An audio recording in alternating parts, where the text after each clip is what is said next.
prier en esprit, c'est prier en langue. Mais prier par l'esprit n'est pas toujours, ça ne concerne pas forcément le parler en langue. Ça parle juste du fait de prier en utilisant quelqu'un qu'on appelle l'esprit. Mes frères et sœurs, que signifie prier par l'esprit ou encore faire des prières, une prière spirituelle? Et prier pour tous les saints. Faites en tout temps par l'esprit toutes sortes de prières et de supplications. En tout temps par l'esprit. Que signifie prier par l'esprit? C'est une expression qui est très différente de prier en esprit. Prier en esprit, c'est prier en langue. Mais prier par l'esprit n'est pas toujours, ça ne concerne pas forcément le parler en langue. Ça parle juste du fait de prier en utilisant quelqu'un qu'on appelle l'esprit.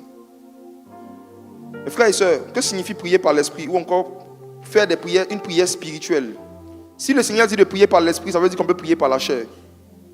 Et ce qui fait que beaucoup de personnes trouvent la prière ennuyeuse, c'est parce qu'ils prient par la chair. Ce qui fait que lorsque des gens viennent dans des temps qu'on appelle les temps de prière, surtout des nouveaux convertis, ils ne vivent pas des expériences qui leur donnent envie d'apprendre à prier. C'est parce qu'on peut, sans le vouloir, arriver à un moment, prier par la chair. C'est quand tu pries par la chair qu'il arrive forcément un moment de la vie chrétienne où tu trouves que prier n'est pas quelque chose d'intéressant ou de nécessaire. Parce qu'il n'y a rien qui vient de la chair qui est sucré. Ce qui a du goût dans le monde spirituel, c'est ce qui vient de l'esprit. Qu'est-ce que la prière spirituelle?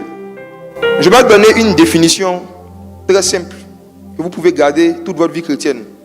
C'est quoi une prière spirituelle? Une prière spirituelle, c'est un sujet inspiré de Dieu. C'est une prière où on prie pour un sujet inspiré de Dieu. Ça veut dire que ce n'est pas nous qui fabriquons le sujet, ou ce n'est pas nous qui choisissons le sujet. C'est le Saint-Esprit qui choisit le sujet, qui nous inspire le sujet. Le sujet est adressé à Dieu et le sujet est exaucé par Dieu. Une prière spirituelle, c'est une prière qu'on fait en utilisant un sujet inspiré de Dieu, adressé à Dieu et exaucé par Dieu. Dans la prière spirituelle, l'Esprit de Dieu est à l'alpha et à l'oméga. C'est lui qui est le commencement et la fin. C'est lui qui inspire le sujet.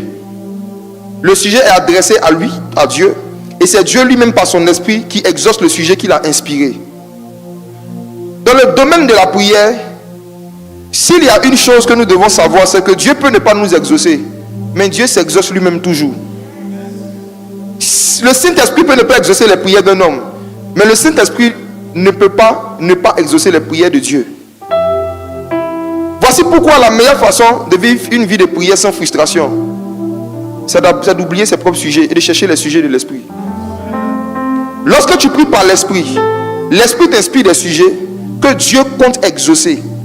Et Jean l'a dit en disant que l'assurance que nous avons, c'est que si nous prions selon sa volonté, il nous exauce. Mes frères et sœurs, si on accepte cette définition du fait que la prière spirituelle, c'est une prière où le sujet est inspiré par Dieu, est adressé à Dieu et est exaucé par Dieu, je pose maintenant une question simple et directe. Qui est la première personne dans la Bible qui a prié? Quelle est la première fois où on voit un sujet qui est inspiré par Dieu, qui est adressé à Dieu? C'est dans Genèse chapitre 1, verset 3. Au commencement, la prière n'était pas une affaire des hommes, ce n'était pas une affaire humaine. Genèse 1, verset 3, allons-y. Dieu dit que la lumière soit et la lumière fut. Mes frères et sœurs, ce verset nous le connaissons. Mais est-ce que vous savez que c'était une prière? Dans quel sens? Je vous emmène dans une réflexion simple. Est-ce que dans Genèse 1, verset 3, les hommes étaient créés? Est-ce que l'homme existait? Je ne vous entends pas? Est-ce que Adam existait? Quand Dieu dit, il dit à qui? Qui est la personne qui a fait apparaître la lumière? C'est Dieu lui-même. Mais qui a parlé pour que la lumière apparaisse? C'est Dieu lui-même. Mais Dieu a parlé à qui?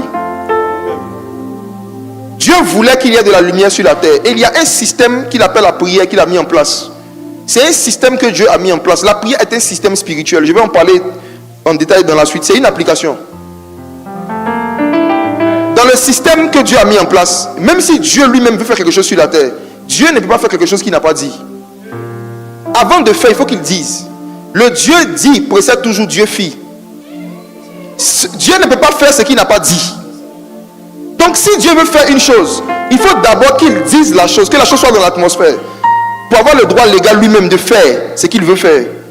Donc Dieu lui-même ne se donne pas le droit de faire quelque chose qu'il n'a pas dit, même quand il est seul. Et dans Genèse 1, verset 3, il était seul. Mais Dieu dit. Le sujet c'est quoi? Que la lumière soit. Mais de qui vient ce sujet? De Dieu. À qui a adressé cette parole? À Dieu. Qui a exaucé? Voici la première prière qu'on voit dans les Écritures clairement. Dieu dit et Dieu fit. C'est ça la prière en esprit. La prière en esprit, la prière par l'esprit, c'est lorsque tu décides de dire au Saint-Esprit, inspire-moi ce que tu veux faire. Et pendant que tu es en train de prier, tu es en train de dire ce que Dieu veut faire.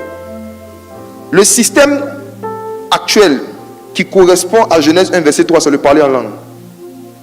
Lorsque tu es en train de prier en langue, c'est ta voix qu'on entend, mais c'est Dieu qui dit. Parce que les mots qui sortent de ta bouche ne viennent pas de toi, ça vient de Dieu, ça vient de l'Esprit. Et ce que Dieu est en train de dire par ta bouche, Dieu dit et Dieu fit. Dieu peut ne pas faire ce que toi tu as dit, mais il ne peut pas ne pas faire ce qu'il a dit. Mes frères et sœurs, malheureusement, à cause de la chute d'Adam, cette application a été perdue. L'application qui nous permet de savoir ce que Dieu dit et ce que Dieu veut faire. À la base, la prière n'était pas un outil au service des besoins des hommes. À la base, Dieu n'avait pas institué la prière pour que les hommes expliquent leurs problèmes à Dieu. Au moment où Adam et Ève ont commencé à prier, il n'y avait aucun problème sur la terre. La prière n'était pas un outil ou une application au service des règlements des problèmes, non. La prière était une application pour connaître ce que Dieu veut faire sur la terre. C'était un outil de découverte de la volonté de Dieu. Un outil de découverte des plans de Dieu. Un outil de découverte de ce qui se passe dans la tête de Dieu. Mes frères et sœurs, si Dieu dit que la lumière soit, ça veut dire que Dieu a réfléchi et il a pensé. Personne ne dit quelque chose sans avoir réfléchi. Même toi-même, tu réfléchis avant de parler. Derrière le Dieu dit, il y a Dieu réfléchi. Derrière Dieu dit, il y a Dieu pensa. Derrière Dieu dit, il y a Dieu planifié, il y a Dieu analysa avant de parler. Lorsque le Saint-Esprit, l'esprit de prière, prend le contrôle de ton esprit, il t'accorde la grâce de savoir dans un domaine ce que Dieu pense. Il t'accorde la grâce d'avoir accès pendant quelques secondes à la réflexion et à la méditation de Dieu par rapport à quelqu'un. Ou par rapport à une œuvre que Dieu veut faire sur la terre. Et toi, tu ne fais que répéter ce que Dieu veut faire. Et l'assurance que tu auras, c'est que parce que ce que tu es en train de dire n'est pas inspiré de toi et que c'est inspiré de Dieu, Dieu va forcément l'exaucer parce que Dieu s'exauce toujours. Frères et sœurs, voici deux raisons profondes pour lesquelles chacun de nous, on doit chercher à apprendre à prier par l'esprit. Prier par l'esprit va forcément nous pousser à mettre de côté ou du moins en second plan certains de nos besoins et de nos problèmes. Parce que dans la prière par l'esprit, on ne vient pas pour que Dieu nous fasse du bien. On vient faire du bien à Dieu. Je vais expliquer ça tout à l'heure. Dans la prière par l'esprit, on vient pour découvrir la volonté de Dieu, les désirs de Dieu. Qu'est-ce que Dieu veut faire? Qu'est-ce que Dieu désire? Dans la prière par l'esprit, l'homme met ses désirs et sa volonté en second plan pour chercher la volonté de Dieu. Deux raisons pour lesquelles chacun de nous doit chercher à bâtir sa vie de prière personnelle et surtout la prière par l'esprit, en l'absence d'un homme de Dieu. J'insiste. Chacun d'entre nous, on doit chercher à bâtir une vie de prière spirituelle en absence d'un homme de Dieu, en absence des cultes, en absence des programmes, des rassemblements comme cela. Il y a deux raisons pour lesquelles chacun doit être capable de prier lui-même, même quand il n'y a pas de culte, même quand il n'y a pas de pasteur, même quand il n'y a pas de prophète. Deux raisons. La première raison, c'est que tous les croyants qui ne bâtissent pas une vie de prière personnelle finissent toujours par bâtir une vie d'idolâtrie envers les pasteurs. Je rembobine.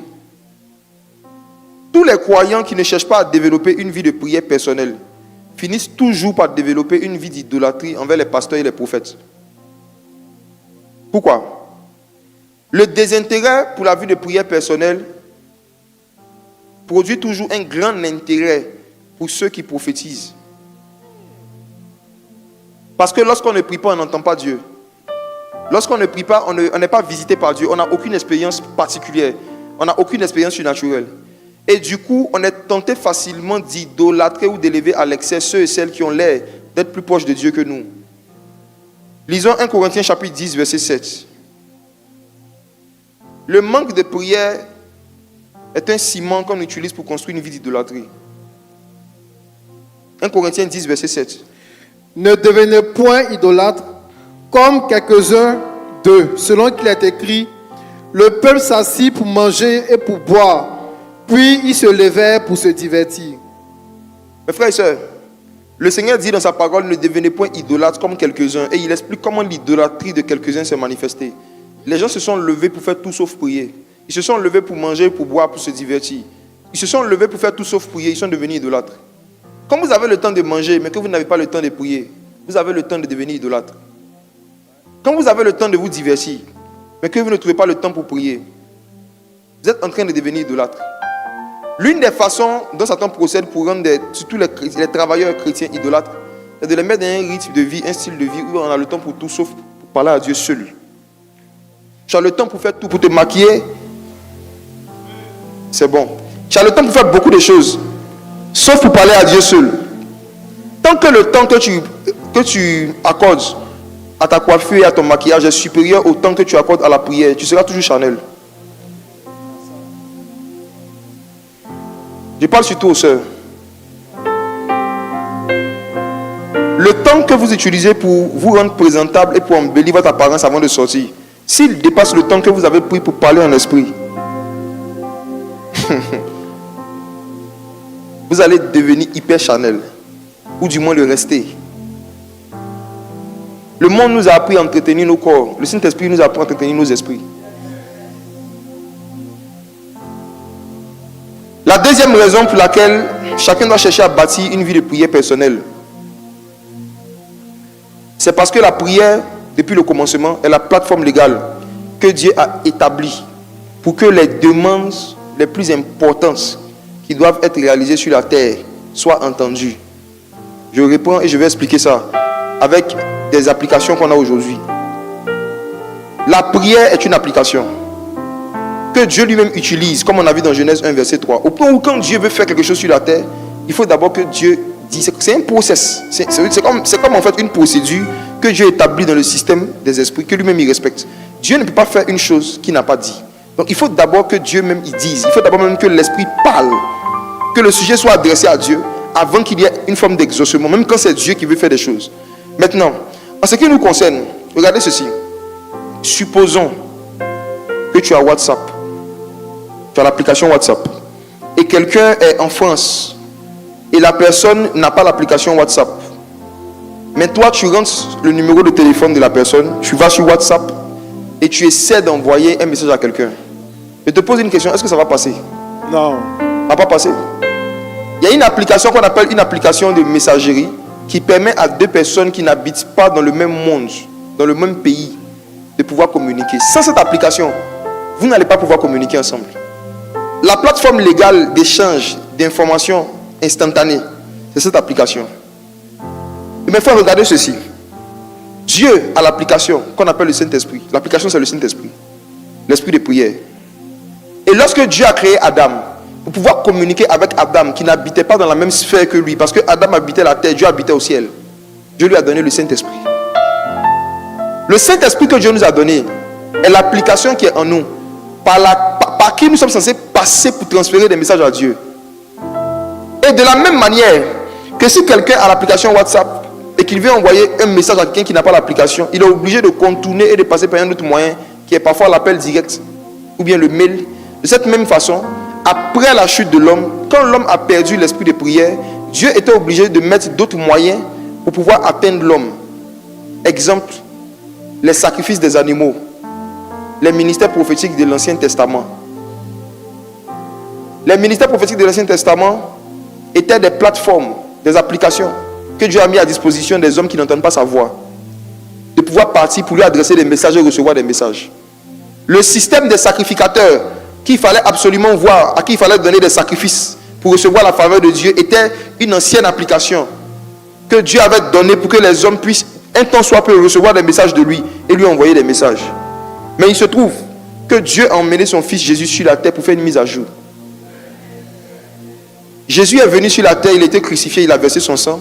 Et Jésus a mis à jour l'application qu'on utilise pour communiquer avec Dieu. Dorénavant, Ce n'est plus par les sacrifices d'animaux. Ce n'est plus par les prophètes. Ce n'est plus par les sacrificateurs, c'est par l'Esprit. Le Seigneur a rencontré une femme qu'on appelle la femme samaritaine. Elle a demandé à Jésus où est-ce qu'on doit se placer pour communiquer avec Dieu. Parce qu'à l'époque, les montagnes étaient comme en fait des réseaux de téléphonie. C'est sur les montagnes que les hommes partaient se placer pour communiquer avec Dieu. Et donc elle demande à Dieu, Seigneur, si elle veut avoir le réseau direct avec le Père, est-ce sur la montagne de Jérusalem ou sur la montagne de Samarie? Jésus dit, ce que tu es en train de demander là, ça c'était une application qui était utilisée pendant un temps. Mais l'heure vient et elle est déjà venue. En fait, il y a une mise à jour que je suis venu apporter aux vrais adorateurs. Et les vrais adorateurs ne vont plus adorer, ne vont plus communiquer avec Dieu par rapport à un lieu physique, mais ils vont le faire en esprit. Ça veut dire que l'esprit va devenir le lieu où les gens vont se mettre pour pouvoir communiquer avec le Père. L'esprit. Donc mes frères et sœurs, l'esprit par lequel nous communiquons avec le Père est le Saint-Esprit. Et le Saint-Esprit, quel est son rôle? Marc 11, verset 24. Marc 11, verset 24. C'est pourquoi je vous dis, tout ce que vous demanderez en priant, croyez que vous l'avez reçu et vous le verrez s'accomplir. Dis avec moi tout ce que vous demanderez. Tout ce que vous demanderez. En priant. En priant. Dis avec moi en priant. En priant. Est-ce que vous savez qu'on peut demander sans prier? Et c'est la raison pour laquelle beaucoup ne peuvent exaucer. Vous ne demandez pas en priant. Vous demandez en bavardant. Certains demandent en se plaignant. D'autres demandent en se lamentant. Mais le système ne reconnaît pas les lamentations et les bavardages. Le système reconnaît les prières. Ce que vous demandez sans prier n'est pas reçu même par le ciel. Pendant des années, je n'ai pas fait de différence entre demander et prier. Comme toi. Pour moi, tout ce que je demande à Dieu, Dieu a entendu. Or, Jésus a été clair. Il dit tout ce que vous allez demander, vous devez mettre ça dans le système, en priant. Si tu es dans une entreprise et que tu veux, si tu travailles en entreprise, il y a des logiciels. Si tu veux transférer un message, un mail professionnel, un message à ton patron dans le cadre du travail, tu dois passer par une application. Si tu ne passes pas par l'application légale, tu ne vois pas le mail, mais que tu restes dans ton bureau pour parler, est-ce que le patron va entendre? Beaucoup parmi vous, vous pensez que parce que vous parlez, Dieu vous entend. Tout ce qui se demande en dehors de la prière n'est pas entendu par Dieu. Je vous ramène en Éden. Je donne des exemples bibliques pour appuyer ce que je dis. Dieu descend en Éden. Et Dieu dit, Adam, où es-tu? Je vais vous poser une question. Est-ce que Adam était sorti du jardin?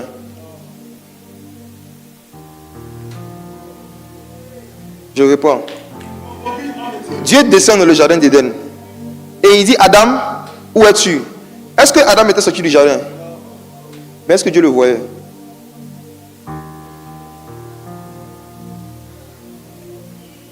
Regarde, c'est de même parce que tu es dans la salle que Dieu te voit actuellement.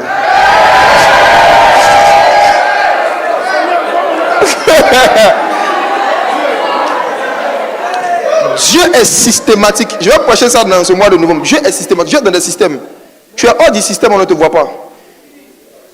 Est-ce que vous savez que quand la Côte d'Ivoire donne le nombre d'habitants, on dit qu'il y en a combien de millions, je ne sais plus. Est-ce que vous savez que les chiffres qu'on donne là, c'est ceux qui ont les extraits de naissance? Si tu n'as pas d'extrait de naissance, tu es dans le pays, mais on ne te voit pas. De la même manière, si tu es en Christ, mais que tu n'as pas une vie de prière, Dieu ne te voit pas. Regardez ceci. Dieu dit, Adam, où es-tu?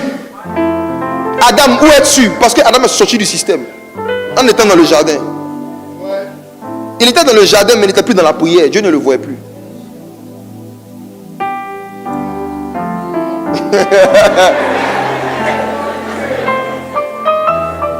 Le diable sait que rétrograder, ce n'est pas quitter une église, c'est quitter une position où Dieu peut te voir. Donc même si tu restes dans l'église, que tu sors de la prière, Dieu dit, où es-tu? Le diable peut ne pas t'empêcher d'aller à l'église chaque dimanche, mais il va t'empêcher de prier seul hors du dimanche. C'est là-bas qu'il y a le combat. Demande à ton voisin, où es-tu? Voisin, où es-tu? Tu es dans quoi actuellement? Tu es où?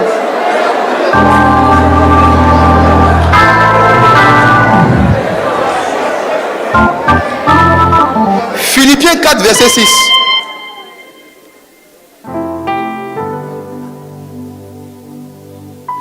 Philippiens 4, verset 6. Ne vous inquiétez de rien, mais en toutes choses, faites connaître vos besoins à Dieu par des prières et des supplications avec des actions de grâce. Analysons cette phrase. Ne vous inquiétez de rien. Ça, c'est la connexion Internet.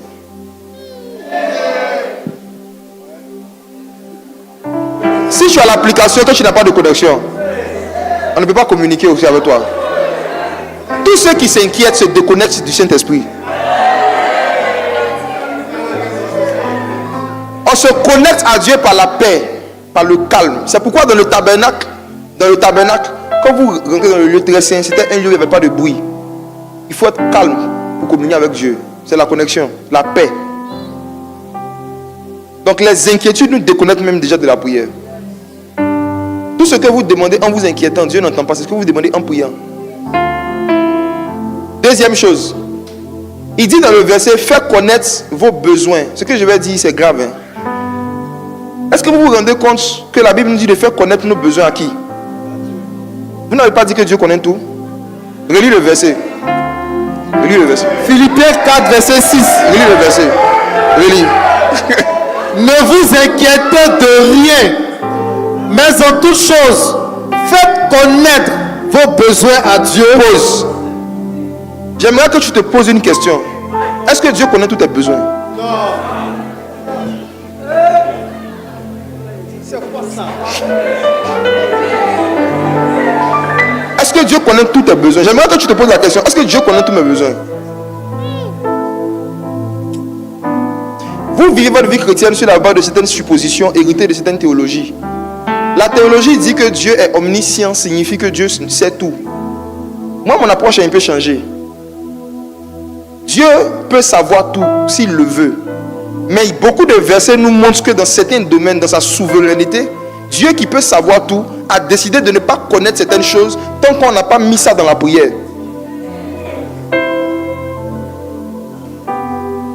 Dieu peut connaître s'il veut tout, mais il a décidé souverainement de s'abstenir, de voir certaines informations qui ne passent pas par le système qu'il a établi. Pourquoi on m'a te dit de faire connaître tes besoins à quelqu'un qui connaît déjà tous tes besoins? Faites connaître tous vos besoins par des prières. Le mot par revient. Ça veut dire qu'il y a un canal légal. Tu mets ça en dehors du canal, il ne connaît pas.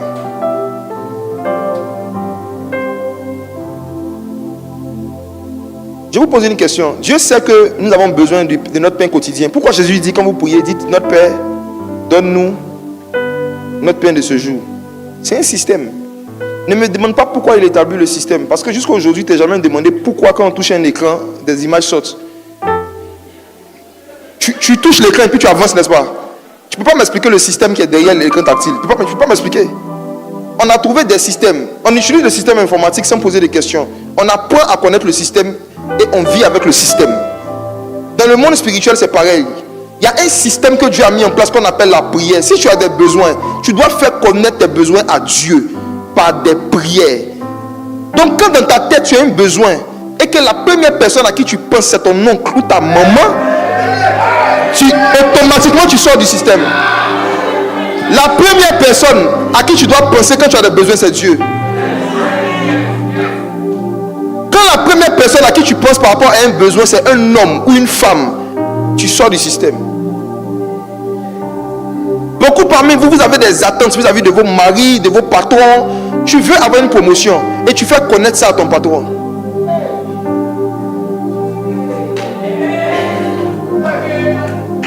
Tu veux un travail et tu fais connaître ça à tes oncles et tes tantes qui sont bien placés. Est-ce que tu as fait connaître ça à Dieu d'abord? Nous avons beaucoup de besoins que nous avons fait connaître à des humains qui nous ont fait des promesses et ils n'ont pas tenu leurs promesses. Les hommes ne font pas exprès de ne pas tenir leurs promesses. Dieu a mis même dans l'homme l'incapacité de tenir toutes ses promesses. Toi, tu as déjà tenu toutes tes promesses? Même tes promesses, même le 31 décembre passé que tu as fait, cette année, c'est mon année. On est en octobre, on est en novembre. Tes promesses que tu t'as fait à toi-même, cette année, je vais me lever tôt, je vais prier, je vais faire. Tu as fait? Mes frères, nous avons été habitués depuis notre enfance, quand on a un besoin, à faire connaître nos besoins à ceux qui font figure d'autorité devant nous. Tu es un enfant, tu as besoin d'eau, maman. Tu as besoin d'argent, papa. Tu as besoin de chaussures, maman, papa. On a grandi comme ça. Et maintenant que nous sommes en Christ, beaucoup d'entre nous, on n'a pas été transformés par le renouvellement de l'intelligence. On a cette même mentalité avec ceux qu'on considère comme des autorités sur nos vies ou comme des personnes qui sont plus élevées que nous. Lorsque nous avons des besoins, on ne se soucie pas d'abord de faire connaître à Dieu avant d'aller parler au pasteur. On ne se soucie pas de faire connaître à Dieu avant d'aller parler à un prophète. On ne se soucie pas d'abord de parler à Dieu avant de parler de ça à un grand frère, une grande soeur, un oncle, une tante. On parle de nos besoins à beaucoup de personnes sauf à Dieu. Et c'est quand ces hommes n'arrivent pas à faire qu'on vient prier. On a inversé le système. On a inversé le système. On a changé quelque chose dans le système. C'est pourquoi il y a des bugs.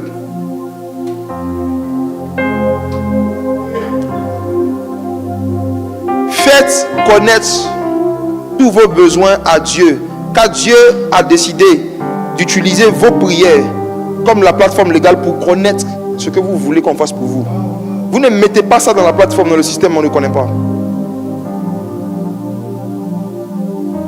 Frères et sœurs, j'aimerais qu'on prie avant de continuer. J'aimerais que tu identifies 7 choses dont tu as besoin. 7. On va faire connaître à Dieu. On va mettre ça dans le système. Identifie 7 choses. On va faire connaître à Dieu certaines choses dont on a besoin. Même si c'est des hommes qui sont censés nous faire connaître, c'est pas à eux d'abord qu'on va parler, c'est à Dieu. On vous a refusé beaucoup de choses dans le milieu social parce que vous avez fait connaître ça au boss. Ça, on va parler à Dieu. Vous n'avez pas laissé donner l'opportunité à Dieu de mettre sa faveur sur vous et de toucher le cœur du boss avant que vous lui parlez. Esther avait besoin de parler au roi, mais elle a d'abord jeûné, prié 3 jours avant d'aller chez le roi. Elle devait d'abord faire connaître à Dieu ce dont les Hébreux avaient besoin avant de parler de ça au roi. Le système. Choisis 7 choses. N'ayez pas peur de demander des choses dont vous avez besoin. Des choses qui sont importantes pour vous, pour vos enfants, pour vos familles. N'ayez pas peur de demander à Dieu. C'est gratuit, les demandes sont gratuites. Mais faites connaître ça par des prières. Parle à Dieu. 7 choses. Je me laisse conduire par le Saint-Esprit. C'est ce qu'il me dit de faire ce soir. Si tu n'as pas besoin de 7 choses aussi, il ne faut pas te forcer. Il faut demander une seule chose. Il y en a c'est 2 choses, d'autres c'est 3, d'autres c'est une seule chose. Voilà. Réfléchissez bien. Et ne vous privez pas. Demandez. Le Seigneur Jésus, avant de quitter la terre, a dit à ses disciples, jusque-là, vous n'avez rien demandé. Or, quand tu lis les versets précédents, ils avaient demandé des choses. Mais Jésus a appelé ça rien. Il dit c'est rien. Demandez, vous recevez. Demandez. Pourvu que ce soit par des prières, par l'esprit. Maintenant, quand vous faites rentrer vos prières dans le système, c'est le Saint-Esprit maintenant qui va trier ce qui correspond à la volonté de Dieu. Mais il faut d'abord mettre les prières dans le système. Et l'esprit de prière va prendre le contrôle. Marandes cobrendo lopendos.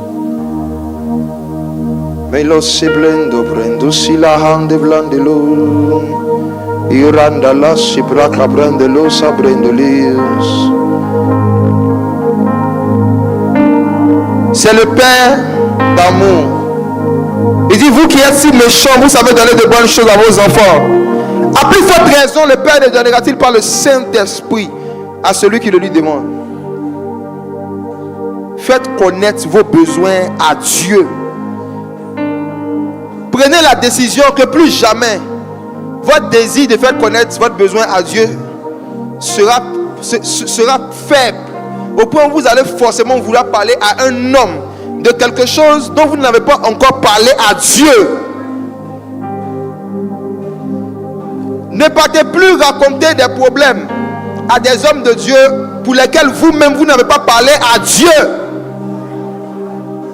Beaucoup d'entre eux, quand vous venez à eux, ils n'arrivent pas à voir la solution parce que ça n'est pas dans le système.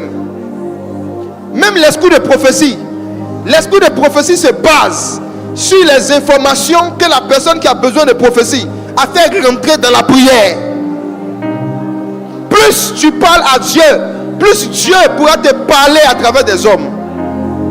Plus tu fais connaître tes besoins à Dieu, plus Dieu pourra révéler facilement ses besoins à ses serviteurs et te donner des orientations. Faites connaître vos besoins à Dieu. À Dieu.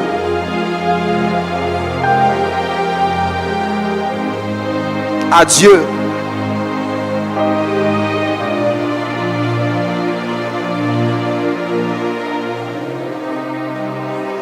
J'ai tant besoin de toi, Père, de toi, Père. J'ai besoin de toi. Il y a certains dans cette saison, vous avez besoin de sa présence. Vous avez juste besoin de sa présence, de revenir dans cette intimité, juste ça. Il y a certains, vous avez juste besoin de revenir en Éden. J'ai tant besoin de toi, Père, de toi seul. J'ai besoin de toi.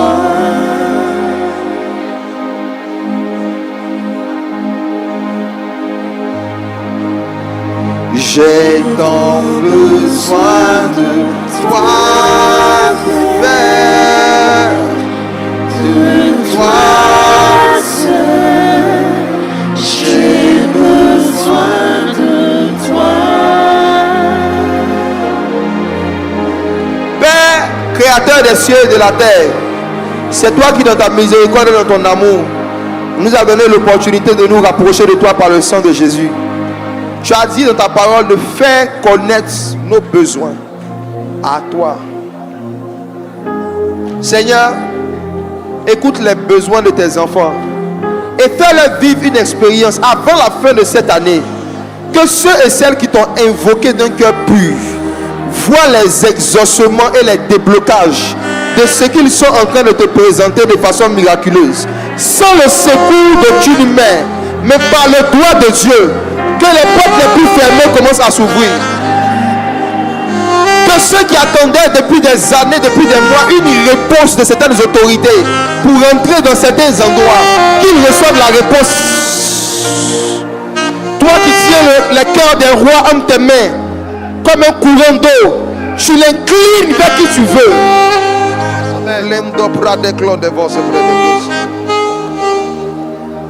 Merci. Au nom de Jésus. Amen. Est-ce qu'on peut acclamer Jésus?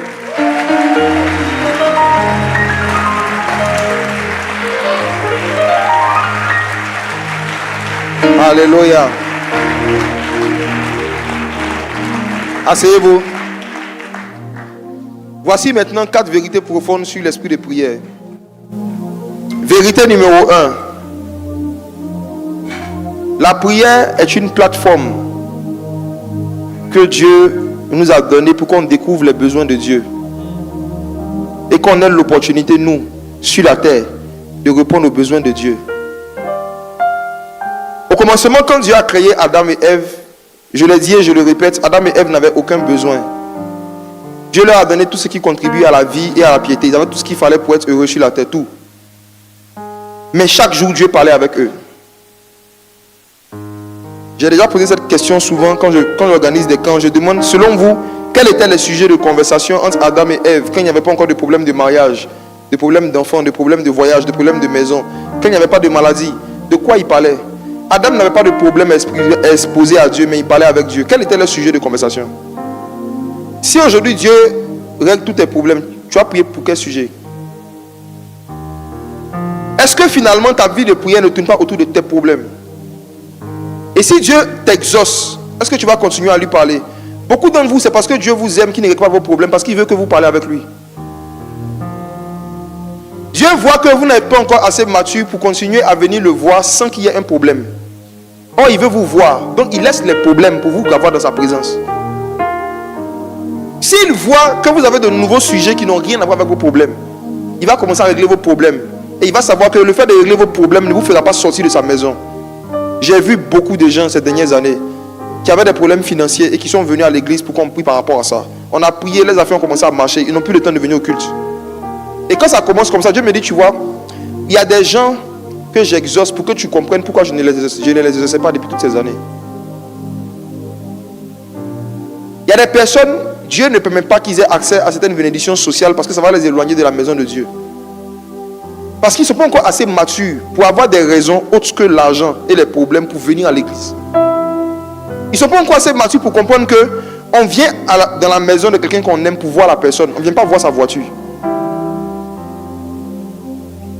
Quand tu as une amitié avec quelqu'un et que tu veux visiter la personne, tu ne diras pas je viens chez toi, mais est-ce que ta voiture est là? Et s'il te dit non, tu dis bon, aujourd'hui je suis un peu fatigué.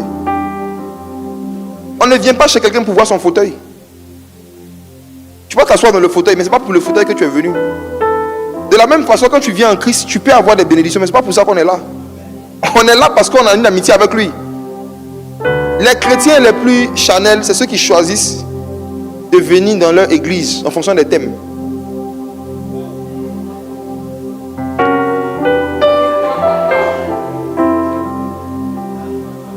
Quand tu partais voir ta go avant, il n'y avait pas de thème. Il y avait un thème.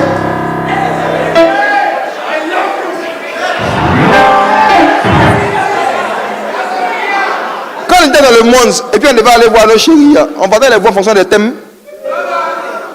Vous n'êtes pas amoureux de Jésus. Pour vous, Jésus c'est un boutiquier.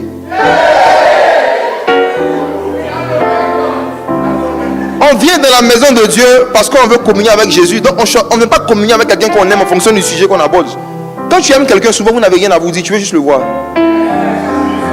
Ce qui montre qu'il y a une relation avec toi, ce qui montre que tu as une intimité avec quelqu'un, c'est quelqu'un que tu es capable d'aller voir ou que tu as envie de voir, même quand il n'y a pas un sujet particulier. C'est ça qu'on appelle intimité. Intimité, ça veut dire on veut juste être ensemble.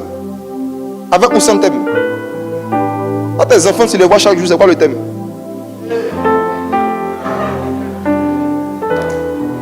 Il va arriver un moment où on va arrêter même d'annoncer les thèmes à l'avance. On dit dimanche à culte, si tu veux venir. Si tu vas venir, pour ça maintenant. Si tu veux venir voir, si tu veux venir juste dans la présence de Dieu, Dieu est là. Maintenant, si tu penses que c'est cinéma majestique où il y a des films en fonction du sujet, s'il vient, on ne sera pas obligé de faire la rééducation. Adam n'avait pas de thème. C'était juste la présence de Dieu, c'est tout. Il voulait juste être avec lui. Il n'avait pas de sujet, il n'avait pas de problème.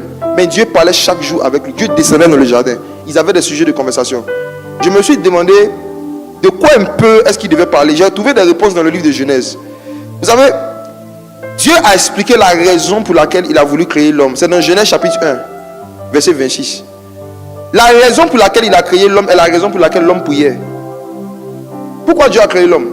Genèse 1, verset 26, on peut lire.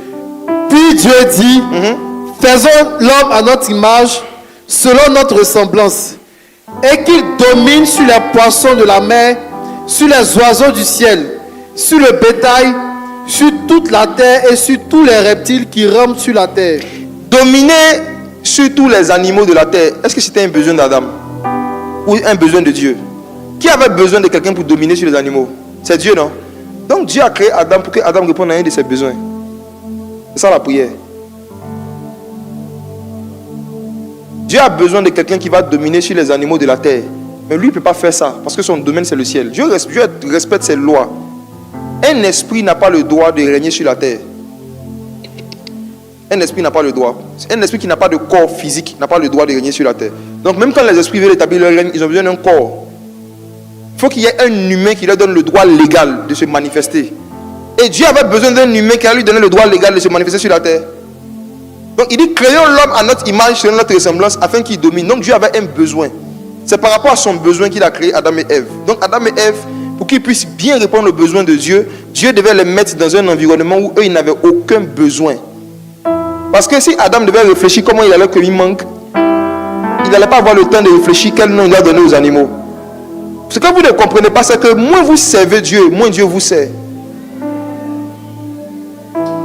Moins vous vous souciez en fait de pouvoir répondre aux besoins dans la maison de Dieu, moins Dieu va se soucier aussi de vous mettre dans un Éden, dans un jardin d'Éden pour que vous n'ayez pas certains problèmes. Regardez même les entreprises. Quand quelqu'un a de grandes responsabilités, pourquoi on lui donne un grand salaire? Pourquoi on lui donne des voitures? Pourquoi on lui donne beaucoup de conditions? Il faut qu'il soit à l'aise pour bien supporter les tâches qu'on lui a données. C'est tout. On le met à l'aise pour qu'il occupe de grandes responsabilités. Donc celui qui veut des grandes responsabilités, de façon inconsciente, en train de chercher à être à l'aise. Et celui qui veut être à l'aise doit aspirer aux grandes responsabilités. Toi, tu as quelle responsabilité dans l'église? Pour que Dieu veuille te mettre à l'aise. Par rapport à quoi? Est-ce que tu te soucies même de demander à Dieu, Seigneur, qu'est-ce que je peux faire pour toi? L'esprit de prière, c'est lorsque le Saint-Esprit nous rend conscients que Dieu a des besoins. Et on doit lui demander, Seigneur, que veux-tu que je fasse? Et c'est quand nous nous engageons à faire ce que Dieu veut qu'on fasse pour lui, que Dieu se soucie maintenant de nous créer un jardin d'Éden, un style de vie où nos besoins réguliers seront pourvus sans sueur. Il n'y a aucun homme sur la terre qui a consacré ses années, qui a consacré sa jeunesse, consacré son temps à essayer de se soucier de faire avancer l'œuvre de Dieu de façon sincère, et puis qui, arrivé à un certain âge, n'est pas rentré dans un niveau d'abondance qui fait qu'il y a des problèmes sociaux qu'il n'a plus. C'est le seul problème, ça concerne le ciel. On est beaucoup qui avons vécu cela. On cherche premièrement le royaume de Dieu et sa justice. Et puis tout le reste, un matin on s'élève, tout est là. Le jeu auquel beaucoup jouent, c'est qu'ils viennent à l'église pour chercher tout le reste en utilisant le royaume. Les gens viennent à l'église pour se chercher, ils ne viennent pas chercher Dieu. Il y en a même qui disent ça, moi ils me cherchent. Hein. Tu te cherches. Regarde, tu te cherches. Regarde l'expression. Hein. Tu te cherches.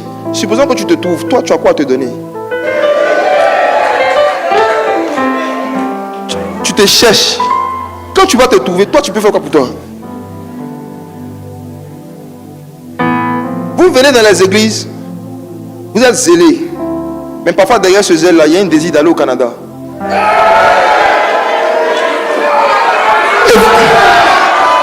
Et vous voyez l'église comme une plateforme qui va vous aider à avoir le visa.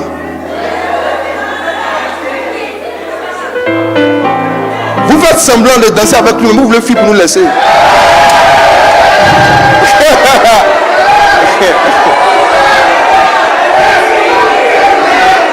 On est là, on fait comme si on ne voit pas, mais on voit. Les raisons pour lesquelles tu es en train d'être zélé à l'église et de servir Dieu, est-ce que c'est juste parce que tu aimes Jésus? Ou bien c'est parce que tu as des projets et des plans où tu te dis que si je le sais bien, il va m'aider à partir? Arrêtez de vous chercher, cherchez Dieu. Arrêtez de vous chercher, cherchez l'onction.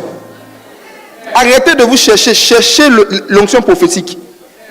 L'apôtre Paul a dit dans 1 Corinthiens que je souhaite que tous prophétisent. Un apôtre normal, un pasteur normal, il veut que tout le monde soit capable de prophétiser dans sa communauté. Mais quand vous voyez des prophètes qui disent non, le prophétique c'est trop compliqué, laissez-vous, vous ne pouvez pas comprendre. Ils ne souhaitent pas que vous tous prophétisent. C'est compliqué, mais toi tu as fait, non? On fait aussi.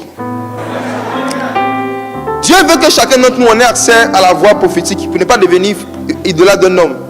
C'est parce que les premiers chrétiens avaient tellement accès aux dons spirituels que même quand l'apôtre Paul n'était pas là, ça ne changeait rien aux églises. Paul même obligé d'écrire pour dire souvenez-vous de moi, priez pour moi, ne m'oubliez pas. Et là, il y a les épîtres où Paul supplie les églises, il dit souvenez-vous de moi dans vos prières, ne m'oubliez pas. À un moment il écrit, quelques-uns m'ont abandonné. Il n'y avait pas d'idolâtrie dans toutes les églises. Dans certaines églises, il y avait une idolâtrie vis-à-vis de lui. Mais dans beaucoup d'autres églises, il n'y avait pas d'idolâtrie vis-à-vis de Paul. Parce que Paul les avait rendus autonomes. Un parent normal, comment il sait qu'il a réussi sa mission? C'est quand son enfant est capable de sortir de sa maison pour faire sa maison aussi. Quand l'enfant arrivé à un certain âge est capable de faire la même chose que toi, il peut payer un loyer aussi. Il peut payer des factures. Il peut s'occuper de quelqu'un. Là, tu sais que tu as réussi ta mission. Un pasteur doit savoir qu'il a réussi sa mission quand il forme des personnes qui peuvent prophétiser comme lui. Tu peux chasser les démons comme lui. Tu peux aller ouvrir les églises comme lui.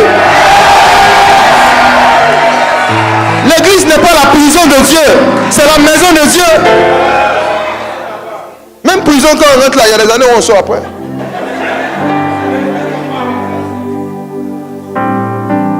Mes frères et sœurs,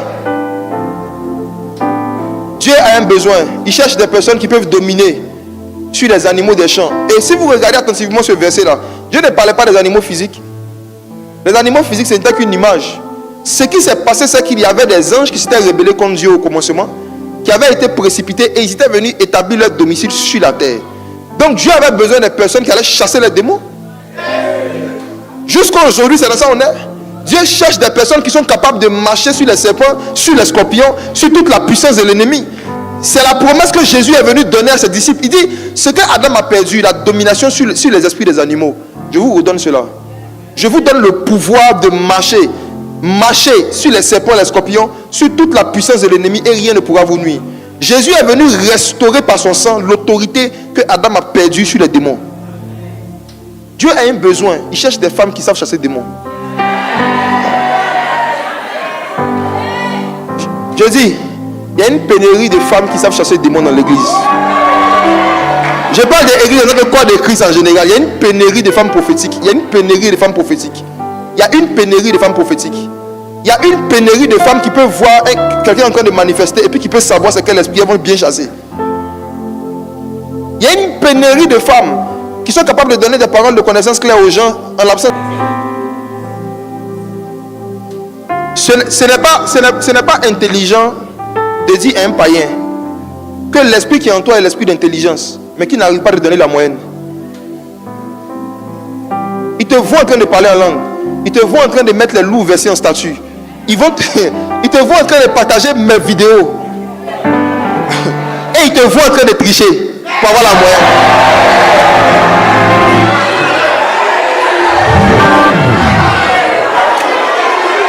L'esprit de prière cherche des élèves et des étudiants qui peuvent dominer sur la tricherie en milieu scolaire.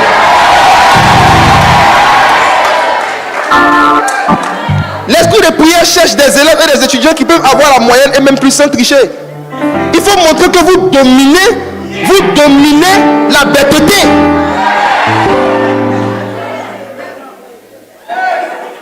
À Dieu appartient l'intelligence. C'est lui qui fixe le cerveau. Il fixe le cerveau. C'est Dieu. Il fixe le cerveau. Si pour toi il ne marche pas bien, demande-lui un autre.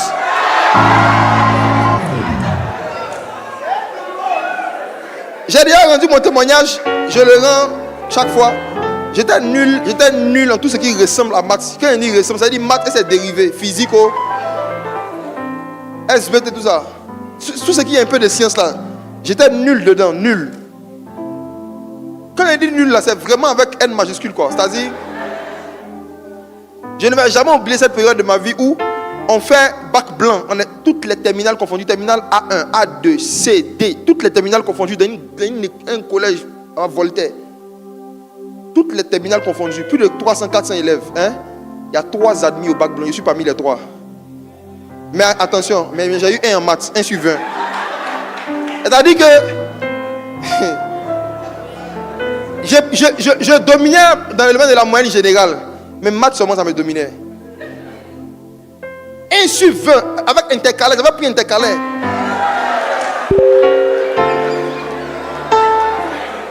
Il était tellement sûr que cette fois-ci, il était en train de suer. Il a fini, il a dit, monsieur, une feuille. Quelqu'un a dit derrière moi, ah, mais c'est fâché aujourd'hui. Il dit oui. Il est fâché. Tout mon fâché, 1 sur 20.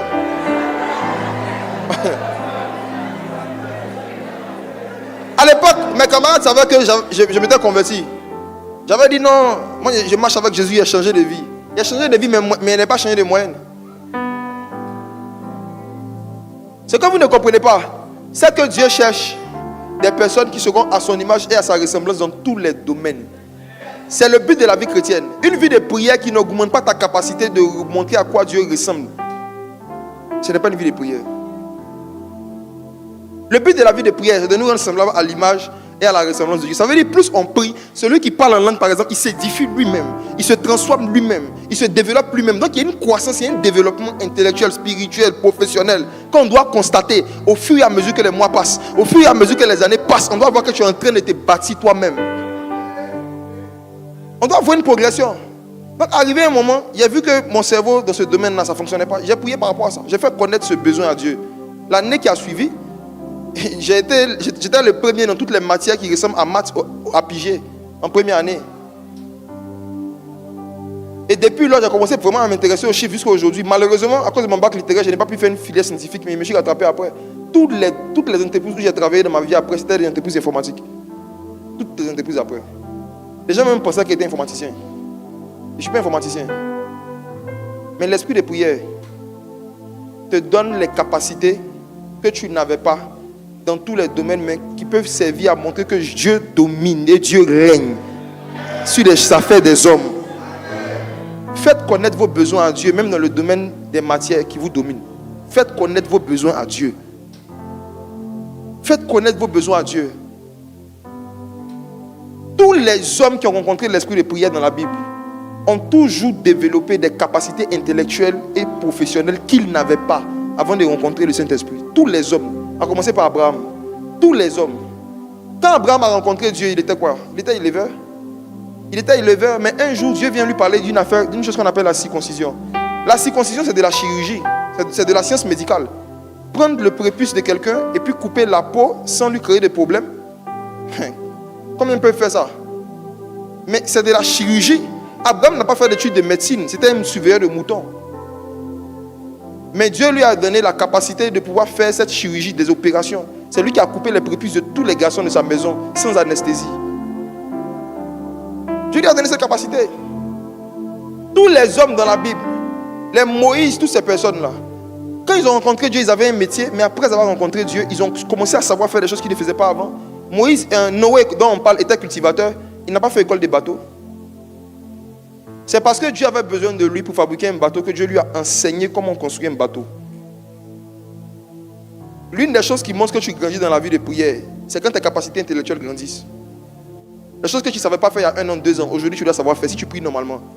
Si tu ne peux pas constater des additions dans tes capacités et de tes talents depuis que tu pries depuis des années, tu n'as pas une vie de prière, tu as une vie de bavardage. Voilà. Quand tu bavardes, tu parles seul et tu te parles à toi-même. Donc il n'y a aucune transformation. Quand tu pries, tu parles à Dieu, tu contemples la face de Dieu et tu es transformé en la même image que lui progressivement, de gloire en gloire, par le Saint-Esprit. Il faut que le fait de devenir quelqu'un soit plus important pour vous que d'avoir des choses. Cherchez à devenir dans certains domaines des personnes que vous n'êtes pas. Il faut que vous priez dans le but de devenir plus que dans le but d'obtenir. Je reprends. Il faut que vos sujets de prière tournent autour de ce que vous voulez devenir. Vous n'allez jamais devenir ce que vous n'avez pas souhaité être dans le domaine des choses de Dieu. Même quand Dieu veut te faire devenir quelque chose, il te montre ça en songe. Tu te vois en train de faire dans tes rêves des choses que tu ne fais pas dans la réalité, que tu ne sais pas faire. Dieu est en train de te montrer ton avenir. Et pour atteindre ton avenir, il faut que dans tes prières, tu lui dis, Seigneur, je veux devenir comme la personne que j'ai vue cette nuit. Quand tu fais un rêve où tu te vois en train de faire des choses que tu n'as pas la capacité de faire dans la réalité, Dieu est en train de te montrer tes sujets de prière. Tu fais un rêve, tu te vois en train de guérir des malades, Dieu est en train de te dire, prie pour connaître le don de guérison. Prie pour l'onction de guérison. Tu fais des songes, tu te vois en train de diriger une entreprise, Dieu est en train de te dire, prie pour développer la sagesse de la gestion. Il te montre où il veut t'envoyer. Dans nos songes, Dieu nous montre notre futur. Mais on n'arrive jamais dans son futur quand on ne se développe pas dans son présent. Beaucoup de gens ont des rêves qui ne vont jamais se réaliser parce qu'après avoir rêvé, ils n'ont pas commencé à se mettre en activité pour devenir les personnes qu'ils ont vues en rêve.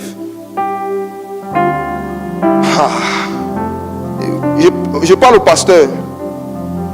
Mes amis, j'aimerais vraiment vous exhorter à vous fixer comme objectif de devenir des personnes qui connaissent beaucoup de versets par cœur avec les références et qui peuvent prêcher la parole de Dieu et l'évangile, même en l'absence de notes. Et pour devenir ça, il faut beaucoup lire et méditer la Bible. Il faut prendre du temps pour étudier. Il faut prendre du temps pour étudier. Il faut prendre du temps pour étudier. Vous prenez même 2 hommes politiques, vous les placez, ils doivent parler au peuple. Il y a un là, Ses papiers sont dans sa main comme ça, il lit, quand ça tombe, il fait comment? Il change. Il lit, il change. Peu importe ce qu'il est en train de dire. Hein. Le fait qu'on voit qu'il ne maîtrise pas son sujet, ça va, ce qu'il va dire là aura moins d'effet sur les gens que quelqu'un qui parle aux gens en les regardant 80% du temps. Les hommes ont confiance aux personnes qui maîtrisent ce qu'ils sont en train de leur dire. Et même dans certaines activités professionnelles, il faut que quand tu parles de ton travail, ton travail, quand tu parles de ça, on sent que tu sais de quoi tu parles et tu parles de quoi tu sais. Comment on peut devenir quelqu'un qui maîtrise ce qu'il fait? En étudiant beaucoup. Entre tes songes, tes projets et aujourd'hui, à ton travail, il faut être sérieux. Il faut prendre le temps pour étudier, pour apprendre. Dieu avait besoin d'un homme pour cultiver le sol. C'est pourquoi il a créé Adam. Il lui a formé un corps parce qu'il avait besoin d'un homme pour cultiver le sol. C'est écrit clairement dans Genèse chapitre 2. Ça veut dire que quand Dieu a créé l'esprit d'Adam, s'il n'y avait pas un besoin de cultivateur, Adam allait rester sous forme spirituelle. Il allait juste être un esprit qui existe en Éden et qui se balade. Parce que c'est ça même la vraie image de Dieu. Quand Dieu dit créons l'homme à notre image et à notre ressemblance, Dieu est esprit. Dans Genèse 1, il a créé l'esprit d'Adam. Mais dans Genèse 2, parce qu'il y avait un besoin de cultivateur, il lui a formé un corps. Donc même le corps encore a été créé par rapport à un besoin que Dieu avait. S'il n'y avait pas un besoin de Dieu, il n'y aurait pas eu un corps d'un homme. C'est pourquoi dans Hébreu, Jésus dit en venant dans le monde, tu m'as formé un corps pour faire ta volonté. Donc nos corps, ce n'est pas pour réaliser nos projets. Mes frères et sœurs, beaucoup d'entre vous, vous avez trop de projets, c'est ça qui vous fatigue. Maintenant, dans vos projets là, vous n'êtes jamais demandé lequel est inspiré de Dieu, adressé à Dieu et qui serait exaucé par Dieu, lequel est inspiré de Dieu, lequel vient de Dieu, quelle est la volonté de Dieu dans tout ça. Je vais faire beaucoup de choses, mais quelle est la volonté de Dieu?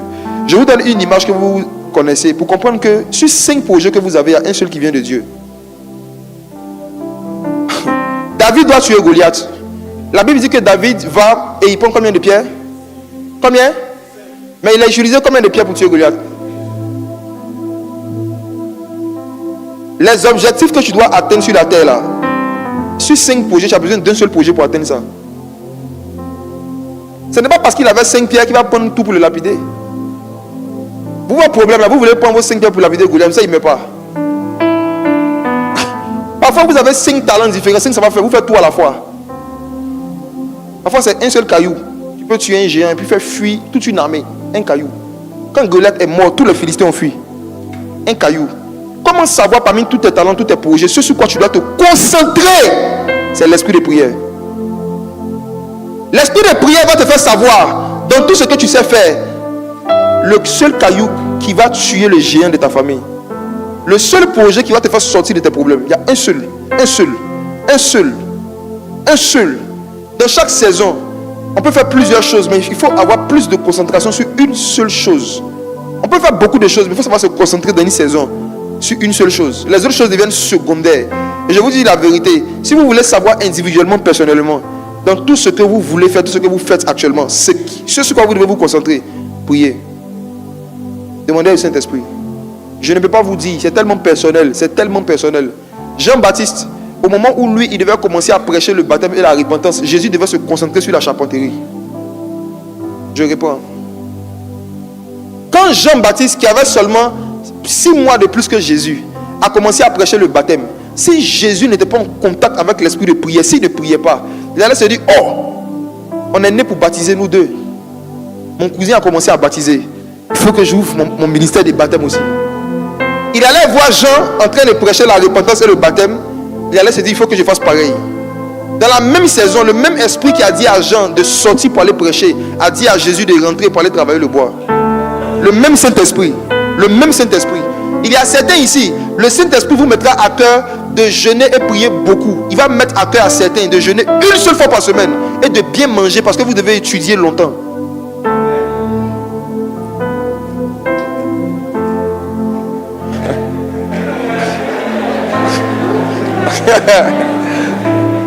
Le même Saint-Esprit qui peut mettre dans la même saison à certains de venir à l'église tous les cultes de semaine, cultes de dimanche, Il peut dire à d'autres, il faut choisir un seul jour dans la semaine. Les autres jours, il faut étudier.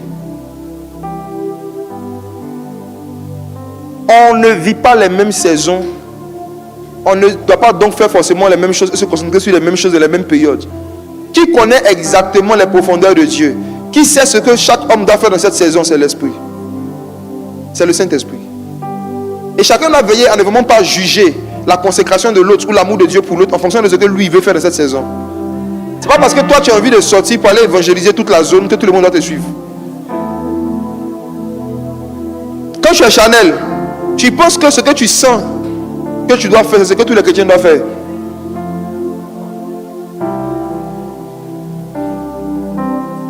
Il y a certains ici qui peuvent sentir de commencer à évangéliser beaucoup sur TikTok, et puis dans la même période, ils doivent sentir qu'ils doivent se retirer. C'est l'Esprit de Dieu qui conduit chacun dans une direction selon les priorités qu'il a par rapport à sa vie. Il y en a ici qui peuvent sentir qu'elles doivent prendre toutes leurs affaires, tous leurs sacs aux fruits, tous leurs sacs à main. Il y en a qui peuvent sentir ça. Il y en a qui sentent qu'elles doivent offrir tous leurs sacs à main, elles sentent. Il y a d'autres aussi qui peuvent sentir qu'elles n'ont pas assez de sacs, elles doivent compléter. Oui. Il y en a qui peuvent sentir que l'Esprit peut les pousser, à leur dire, dans cette saison, augmente tes sacs. Pourquoi? Parce que il y a des endroits où on va t'inviter, il y a des endroits où on va te faire rentrer. Il y a une image que tu es censé donner, et le nombre de sacs que tu as, ça ne correspond pas à l'image que tu dois donner par rapport aux objectifs que je vais te faire atteindre. Donc augmente tes sacs. Tout ça, c'est le Saint-Esprit. Tout ça, c'est le Saint-Esprit. Le même Saint-Esprit qui a dit au sacrificateur de s'habiller en vêtements précieux avec des pierres précieuses sur la poitrine. C'est le même Saint-Esprit qui a dit à Élie de porter des peaux de chameau. Le même Saint-Esprit. Ton Saint-Esprit qui te conduit là, il ne te conduit pas toujours dans la même direction que les autres qui ont le Saint-Esprit. Comment chacun va savoir dans quelle direction il doit aller? L'esprit de prière. Ézéchiel est venu devant le trône de Dieu. Il dit qu'il a vu 4 êtres vivants. Chacun partait dans une direction différente. Les 4 étaient ensemble, mais ils ne marchaient pas dans la même direction. Chacun partait là où l'esprit le poussait. L'esprit de prière. L'esprit de prière. L'esprit de prière. Deuxième vérité sur l'esprit de prière. L'esprit de prière nous aide à connaître et à comprendre les choses qui nous concernent dans les Écritures. L'une des choses qui peut retarder le plus un enfant de Dieu dans sa croissance spirituelle et dans l'exercice de ses dons, c'est le fait de se sentir concerné par tous les versets. Je reprends. L'une des choses qui peut te retarder le plus dans ta croissance spirituelle et dans l'exercice des dons, c'est le fait de te sentir concerné par tout ce qui est écrit dans la Bible. Luc 24, verset 25. L'esprit de prière va te révéler ce qui te concerne dans les Écritures et tu vas te concentrer dessus. Luc 24, verset 25. Alors Jésus leur dit: ô homme sans intelligence, et dont le cœur est lent à croire tout ce qu'ont dit les prophètes. Ne vous parmi vous là, Dieu ne vous a pas fait naître au temps de Jésus pour être ses disciples, parce que vous n'allez pas supporter. Vous n'allez pas supporter certaines de ces phrases. Imagine toi qui étais là et puis Jésus te dit: oh homme, sans intelligence, ça veut dire quoi? Folie. Le verset 26. Oui. Ne fallait-il pas que le Christ souffrit ces choses? Oui. Et qu'il entrât dans sa gloire. Et commençant par Moïse et par tous les prophètes, il leur expliqua dans toutes les Écritures ce qui le concernait. Si Jésus, pour qui on a écrit la Bible, n'est pas concerné par toutes les Écritures, et si Jésus commence à expliquer ce qui le concerne dans les Écritures, tu penses vraiment que toi, tout te concerne? Je reprends. Ce verset nous montre que Jésus lui-même dit que s'il commence par Moïse, par les psaumes et tous les prophètes, il y a des choses qui le concernent. Ça veut dire qu'il y a des choses qui ne le concernent pas. Ça, c'est Jésus. Par qui et pour qui sont toutes choses. Maintenant, toi, petit baoulé, tu prends la Bible, toi, une gogouro, tu prends la Bible, tu pièges les versets comme ça, je serai à la tête noire, la queue. C'est de toi on parlait.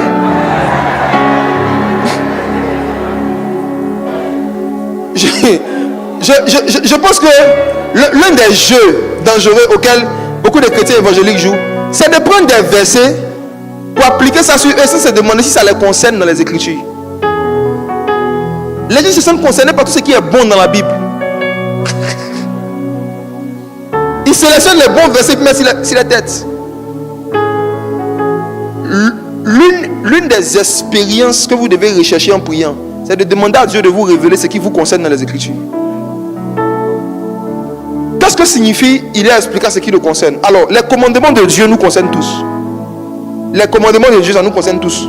Par rapport au péché, ça nous concerne tous. Mais, dans la Bible, il y a 66 livres, écrits par plus de 40 auteurs. Et il y a plus de 100, 200, 300 personnages bibliques différents qui ont vécu des expériences différentes avec l'Esprit de Dieu et l'Esprit de prophétie. Et chaque profil, chaque histoire qui est dans la Bible correspond à une destinée de quelqu'un ailleurs. Donc, dans les personnages de la Bible, là, il y a quelqu'un dont l'histoire contient des parties de ton histoire. Il y a quelqu'un qui a des capacités qui sont des capacités que Dieu veut te donner. Dans les personnages de la Bible, dans ce qu'ils ont vécu, il y a des gens qui ont vécu des choses que tu as appelées à vivre. Donc, ce qui va se passer, c'est que dans le début de ta vie de méditation, tu vas te sentir particulièrement touché et particulièrement attiré par certaines histoires de certains personnages de la Bible. On lit tous la Bible, on entend tous la Bible, mais les personnages bibliques ne nous font pas tous les mêmes effets. Il y en a qui sont très, très, très sensibles à l'histoire de David. Chaque fois qu'on parle de David, il y a quelque chose, ils aiment David. Ils ne le connaissent pas, mais ils aiment David. Ils aiment sa tête. Il y en a qui aiment beaucoup l'histoire de Sarah. Il y a d'autres qui aiment beaucoup l'histoire de Samson, alors qu'ils n'aiment pas cheveux. Mais ils aiment l'histoire de Samson. Il y a combien de gens chauves qui se sont attirés par Samson. Il y a quelque chose en eux qui brûle quand on parle de Samson. Surtout quand on parle de cette pièce, ça les touche. Vous allez voir qu'au fur et à mesure que vous allez lire la Bible, certaines histoires particulières de certains personnages vont vous toucher de façon particulière, ou bien vous allez vous sentir attiré. Vous aurez envie de méditer plus sur certains personnages que d'autres. C'est que ce sont les personnes qui vous concernent dans les Écritures. Et beaucoup d'entre vous, vous avez négligé de vraiment prendre le temps de méditer et d'étudier la vie de certains personnages bibliques. C'est pourquoi vous perdez le temps par rapport à votre destinée.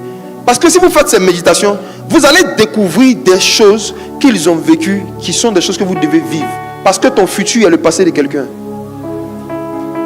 Ton futur est le passé d'un personnage biblique. Cherche-le, trouve-le. Cherche. L'esprit de prière est là pour t'aider à découvrir les choses qui te concernent dans les Écritures. Il y a certains d'entre vous, votre futur là, c'est un mélange de la vie d'Élisée plus de Joseph avec un peu de Jacob. Il y a certains d'entre vous, votre vie c'est un mélange de la vie d'Esther plus pour Naomi avec un peu de Marie de Magdala. Dieu prend plusieurs anciens profils pour faire de nouveaux profils. Il y a des choses qui te concernent dans les Écritures. Dans beaucoup d'histoires différentes de différents personnages, il y a des aspects spécifiques qui concernent ta destinée. Comment découvrir l'esprit de prière? Tu dois prier pour dire Seigneur, révèle-moi les choses qui me concernent dans les Écritures. Conduis-moi vers les personnages qui ont déjà fait une partie de ce que tu m'appelles à faire. J'ai eu la grâce, moi, avant ma conversion, de connaître le personnage principal qui me concerne dans les Écritures. C'est pourquoi j'ai pu me préparer et j'ai pu appréhender les plus grandes étapes de ma vie. C'est pour ça que je suis allé vite. Je suis allé très vite. J'ai eu la grâce, au moment où le prophétique n'était pas encore un commerce en Côte d'Ivoire, d'être dans un endroit où il y avait un prophète qui prophétisait quelque part et il a dit, toi, il va arriver un moment où tu vas commencer à t'intéresser à la prière, parce qu'à l'époque, j'étais vraiment rebelle à tout ce qui ressemble à Dieu. Il dit, quand ce moment va arriver, Dieu va t'appeler Joseph. Il m'a dit ça comme ça, il est passé. Joseph. J'ai rigolé comme tout bon parent. Il dit, regarde comment, Joseph. J'ai rigolé, je suis passé. Des années après, je reçois le Saint-Esprit et je me retrouve en 2011 quelque part au Ghana. En 2011, je rentre à Abidjan. Je reçois un message d'un autre prophète qui vivait au Ghana qui me dit, j'étais en train de prier et un ange de Dieu m'est apparu et il m'a dit de te dire que tu t'appelles Joseph. C'est revenu. Après ça, j'ai commencé à faire des rêves. Ou dans le rêve, quand quelqu'un veut me parler, il ne m'appelle pas Jacques, il m'appelle Joseph. Qu'est-ce que j'ai fait? J'ai compris que l'histoire de cet homme me concerne dans les Écritures. Je me suis assis sur la vie de Joseph et j'ai médité chaque détail. Même couleur de son habit, il est multicolore. Je ne l'ai pas laissé. j'ai pris le temps d'observer, d'analyser, de méditer, d'écouter des enseignements. Je vais sur Internet. S'il y a un enseignement, s'il n'y a pas Joseph dedans, ça ne m'intéressait pas. Un moment, j'étais obsédé, Joseph. Écoutez-moi, quand Dieu vous donne un nom dans le monde spirituel, ça ne veut pas dire que vous devez changer votre escalier de naissance. Ce ne sont pas tous les noms que Dieu vous donne spirituellement que vous devez porter ou publier. N'oubliez pas que Ésaïe avait dit que le Messie allait s'appeler Emmanuel. Mais quand il est venu, on l'appelait Jésus. Et personne ne l'appelait Manou au quartier. Donc, on l'appelait Jésus, mais il s'appelait Emmanuel. Dieu veut te donner un nom spirituel qui doit rester dans le monde spirituel. Ce n'est pas un prénom que tu es censé afficher, mais c'est une destinée que tu es censé méditer. Quand l'esprit de prière te révèle le nom d'un personnage, c'est une destinée que tu dois méditer. Parce qu'il y a des choses qui te concernent dans les Écritures par rapport à ce personnage. C'était ici, c'est simple, quand on parle de Judas comme ça, ils ont une joie dans leur cœur.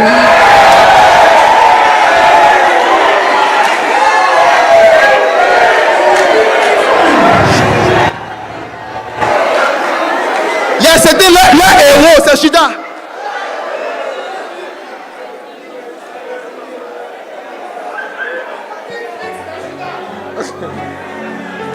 Demande à ton voisin qui t'attire dans la Bible. Il faut lui demander qui t'attire dans la Bible. Qui t'attire dans la Bible, voisin?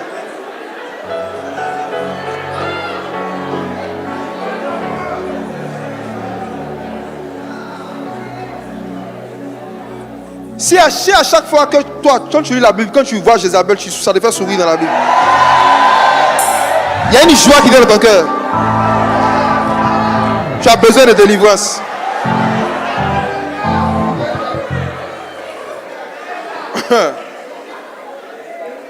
Priez pour demander à l'esprit de prière de vous faire savoir les choses qui vous concernent dans les Écritures. Il y a des histoires qui sont dans la Bible, ce n'est pas pour vous. Vos voisins. Et je suis tombé sur l'histoire d'un gars qui s'appelle Jabrès et Jean Bressin, tu comprends? Bon, j'ai lu, j'ai médité, mais il ne me sentais pas concerné.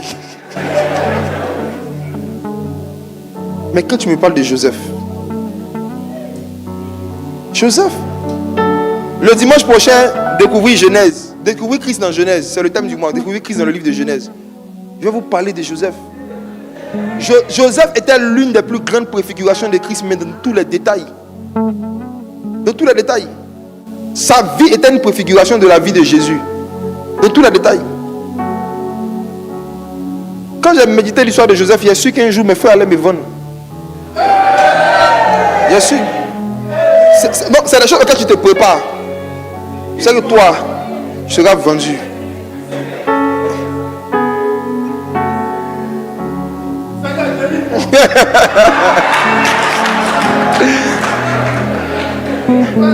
J'ai su aussi qu'il allait arriver un temps où j'allais exceller dans l'interprétation des songes. Depuis mon adolescence, je ne savais pas quand ça allait commencer, mais je savais qu'à un moment j'allais devenir dangereux dans l'interprétation des songes et que ce don-là allait me donner accès à des palais. En étudiant Joseph, je savais que ça faisait partie de ma vie. Comment ça allait venir? Je regardais. Mais au moins je sais.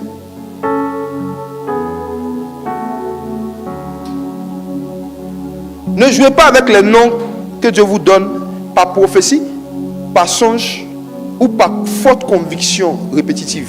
Ne jouez pas avec ça. Ça peut être 2-3 personnages bibliques, ça peut être un seul. Restez sur lui, méditez, cherchez à comprendre le maximum de choses de la vie de ces personnages. Ça va vous tracer un chemin dans la vie. L'esprit de prière. Troisième vérité sur l'esprit de prière, c'est que l'esprit de prière peut pousser les humains à faire des choses en ta faveur sans que tu n'aies besoin de leur parler. Ça a été le cas de Daniel. Daniel voulait qu'une autorité politique libère ses frères de la captivité de Babylone. Mais il n'est pas allé prendre un rendez-vous avec le roi pour lui parler de cela. Il a jeûné et prié. Et Dieu a réveillé l'esprit de Cyrus. Et Cyrus a voté un décret pour faire sortir les Hébreux de Babylone. Ça veut dire quoi? Par la prière et dans la prière, on peut pousser des hommes à prendre des décisions qui vont nous favoriser. Vous prenez trop de rendez-vous avec des autorités pour les supplier, c'est pourquoi rien n'avance.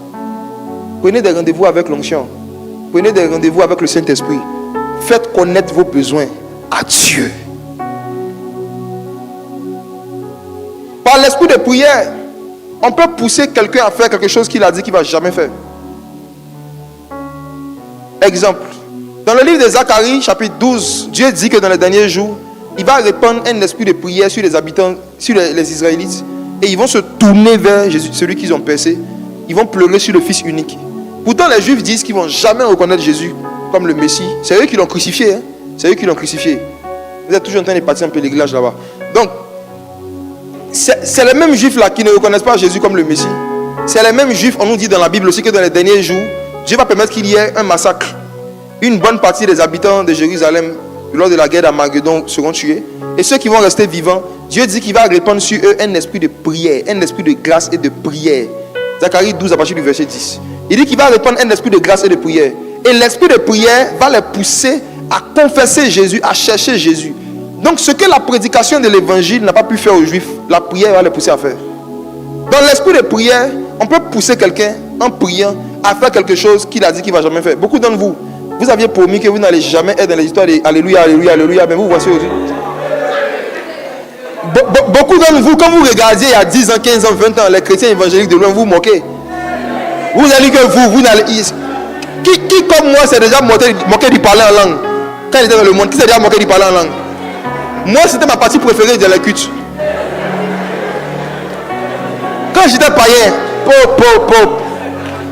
je me moquais des gens qui parlaient en langue, surtout ceux qui tombaient sur l'onction. C'est-à-dire que c'était eux-mêmes, ils les pressaient même. Même après ma conversion, je ne parlais pas en langue. Moi, quand je ne parlais pas en langue. Parce que malgré que j'étais converti, il me disait que tout ça, c'est du sketch en fait.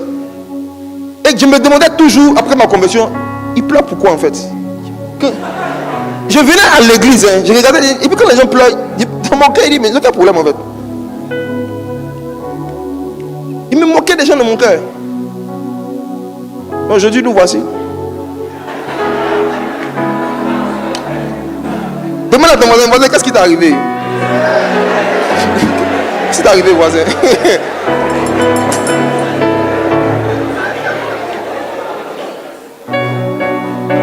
Mes frères et sœurs,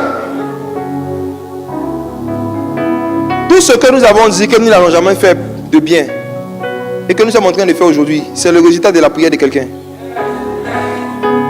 Il y a forcément quelqu'un qu'on connaît ou qu'on ne connaît pas qui, poussé par l'Esprit de Dieu, a intercédé et a prié pour qu'il y ait des gens de ta famille là, qui se convertissent à Jésus. C'est pour ça que tu es là. Il y a un esprit de grâce et de supplication, un esprit de grâce et de prière qui a été répandu sur toi. Voici pourquoi tu t'es tourné vers celui que tu as percé. Personne ne peut se tourner vers Jésus-Christ crucifié s'il n'y a pas un esprit de prière qui l'a touché. Personne. C'est pourquoi le début de l'évangélisation, ce n'est pas la prédication, c'est l'intercession. Quand on veut voir des gens se convertir, on ne doit pas leur parler de Jésus, on doit parler à Jésus d'eux. Quand on veut pousser des gens, surtout des foules, à venir à Christ, on ne veut pas parler à la foule, on parle au Dieu de la foule. À force de prier, de prier, de prier, de prier, quand les prières vont atteindre une certaine quantité, il va répandre sur cette foule un esprit de prière qui va leur donner envie de venir dans un endroit juste par curiosité. J'ai vu dans un commentaire une capture écran. L'un des CM de l'église nous a envoyé dans un groupe où on a une capture écran.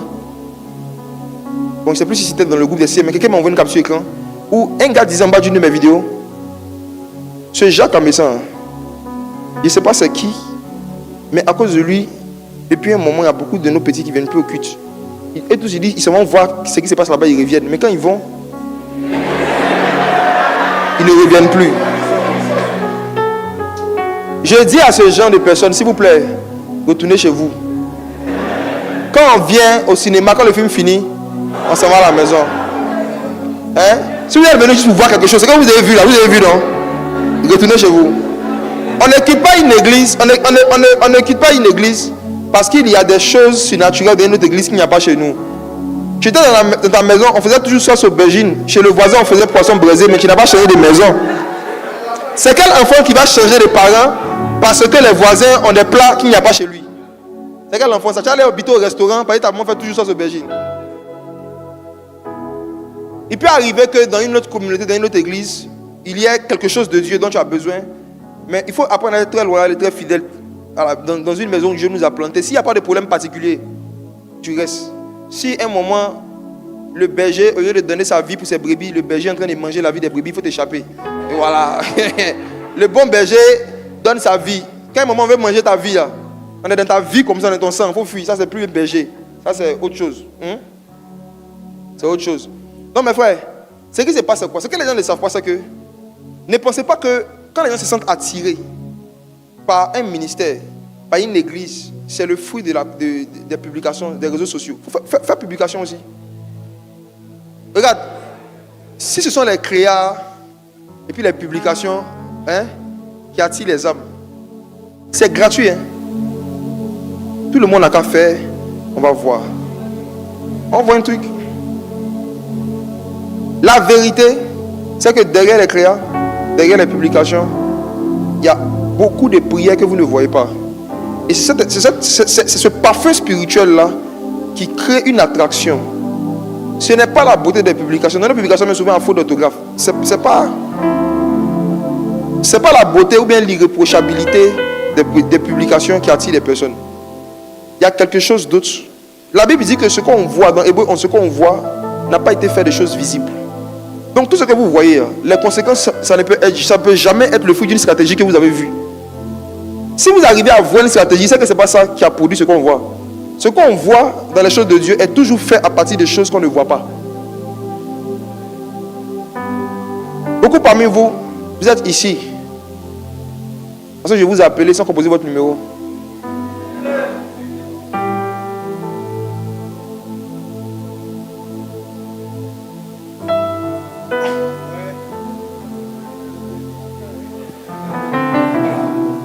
Tu as senti dans ton esprit que tu devais être là.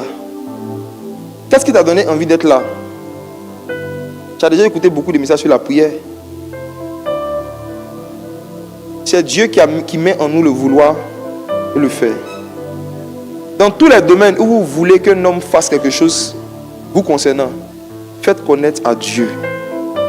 Faites connaître vos besoins à Dieu. Mettez ça sur la plateforme, mettez ça dans le système. Vous partez postuler, vous qui cherchez du travail, vous ne priez pas sur vos CV.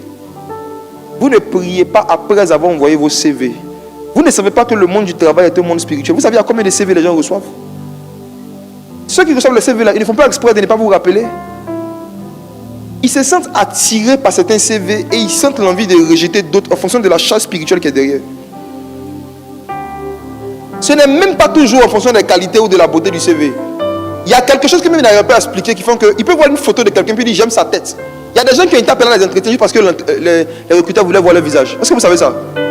Oui, il y a des gens, la photo, quand il a regardé la photo, il dit apparemment c'est une bonne petite, mais c'est quelqu'un de bien. Juste ça, il t'a appelé juste pour voir. Sinon, quand il regarde tes qualifications, peut-être que tu ne corresponds pas au poste. Mais il y a quelque chose qu'il n'arrive pas à expliquer qui a fait qu'il a eu envie de parler avec toi. C'est ce qu'on appelle la faveur. La faveur. La faveur. La faveur, c'est une charge spirituelle que tu transportes qui fait qu'on te préfère. Ou on préfère ce qui vient de toi par rapport à d'autres personnes. Comment on acquiert ça? La prière. Esther devait rencontrer le roi. C'était son mari. Elle aurait pu juste dire à Mardochée, je le vois demain. Mais elle dit, ce que je vais demander, il y a un niveau de faveur qu'il faut que j'ai pour qu'il accepte de me donner, parce que ce n'est pas une demande commune. Il va changer une constitution, une loi à cause de moi. Qu'est-ce qui va le convaincre? Ce n'est pas la beauté de mes mots. Elle a pris 3 jours de jeûne. Elle s'est chargée spirituellement. Et puis c'est après elle a demandé les rendez-vous. Vous partez au rendez-vous le ventre plein.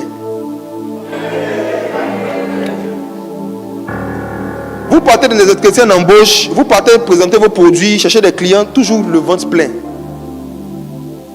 Le monde du commerce est spirituel. Le monde du travail est spirituel. Les esprits se sentent attirés par des esprits. Et plus ce qui vient à eux est spirituel, plus il y a une attraction qu'ils ont par rapport à la chose. Et la manière de spiritualiser sa vie professionnelle, c'est de prier sur tout. Et quand tu envoies ton CV, n'envoie pas seulement ton CV, envoie aussi tes prières. Tu envoies tes documents, tu n'envoies pas tes prières. Tu sais, il y a combien de petits enfants de féticheurs qui ont postulé? Tu sais, il y a combien de personnes qui ont dansé sur leurs documents, qui ont versé des sangs de moustiques, de moutons, Hein? Qui ici travaille dans le domaine du recrutement? Qui souvent reçoit des CV, tu dois choisir des personnes? Tu peux lever la main?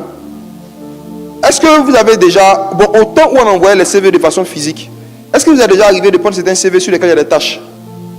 Il y a des taches qui sont tachetées. Je vais vous dire quelque chose.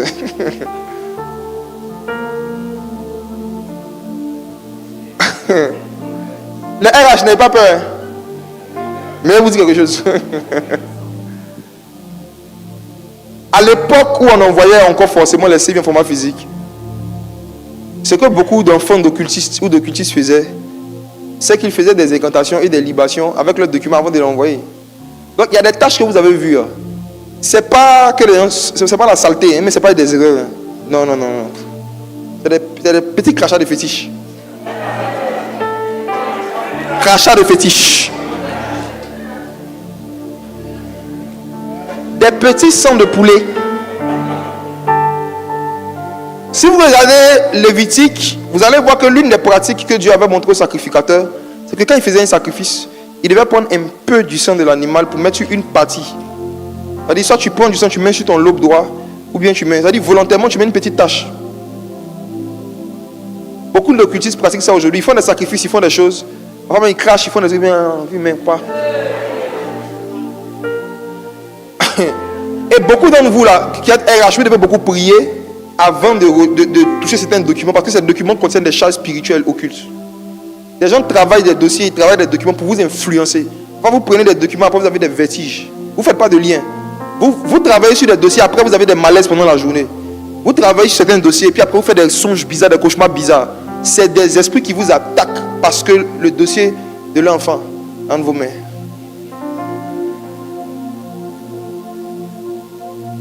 Par l'esprit de prière, Dieu nous a donné la capacité de pouvoir influencer les décisions que les hommes prennent en notre faveur. Quand vous avez quelque chose d'important, surtout dans ce domaine du travail, j'insiste, quand vous avez des dossiers, des choses, priez. Hein. N'envoyez pas votre document et puis vous êtes là, Père, je te recommande ce qui est sûr, va mon cas. Regarde, soyez sérieux. Hein. Soyez sérieux.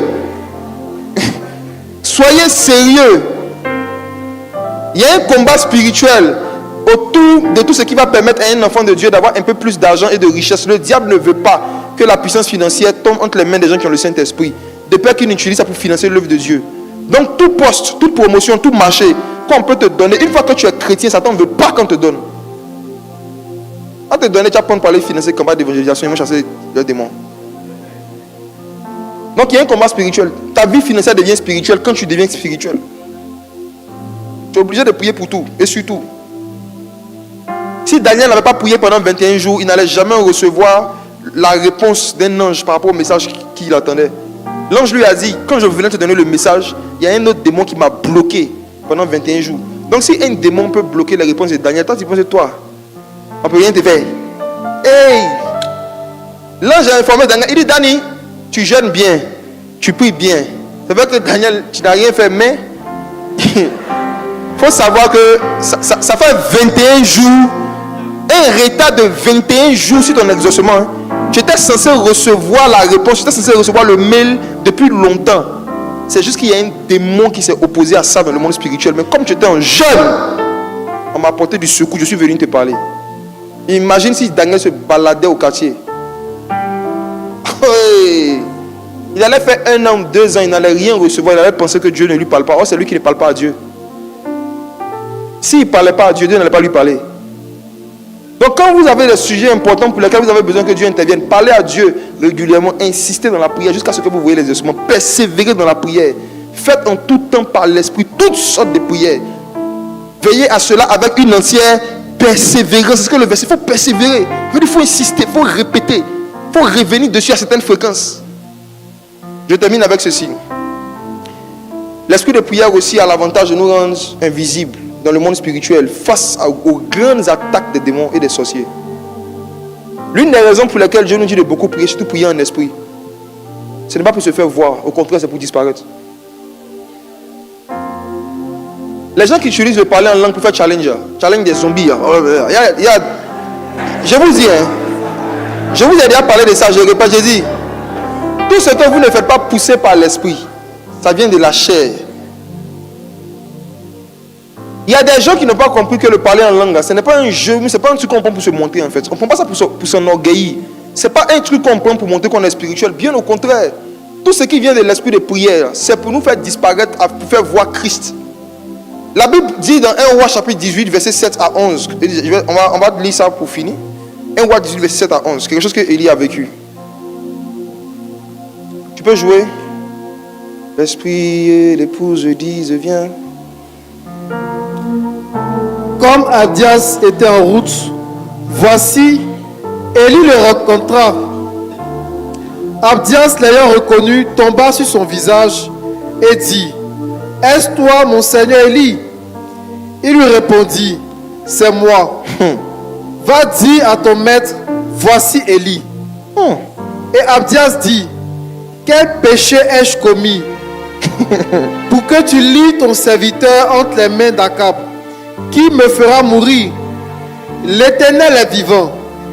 Il n'est ni nation, ni royaume, où mon maître n'est envoyé pour te chercher. » Et quand on disait que tu n'y étais pas, il faisait jurer le royaume et la nation que l'on ne t'avait pas trouvé.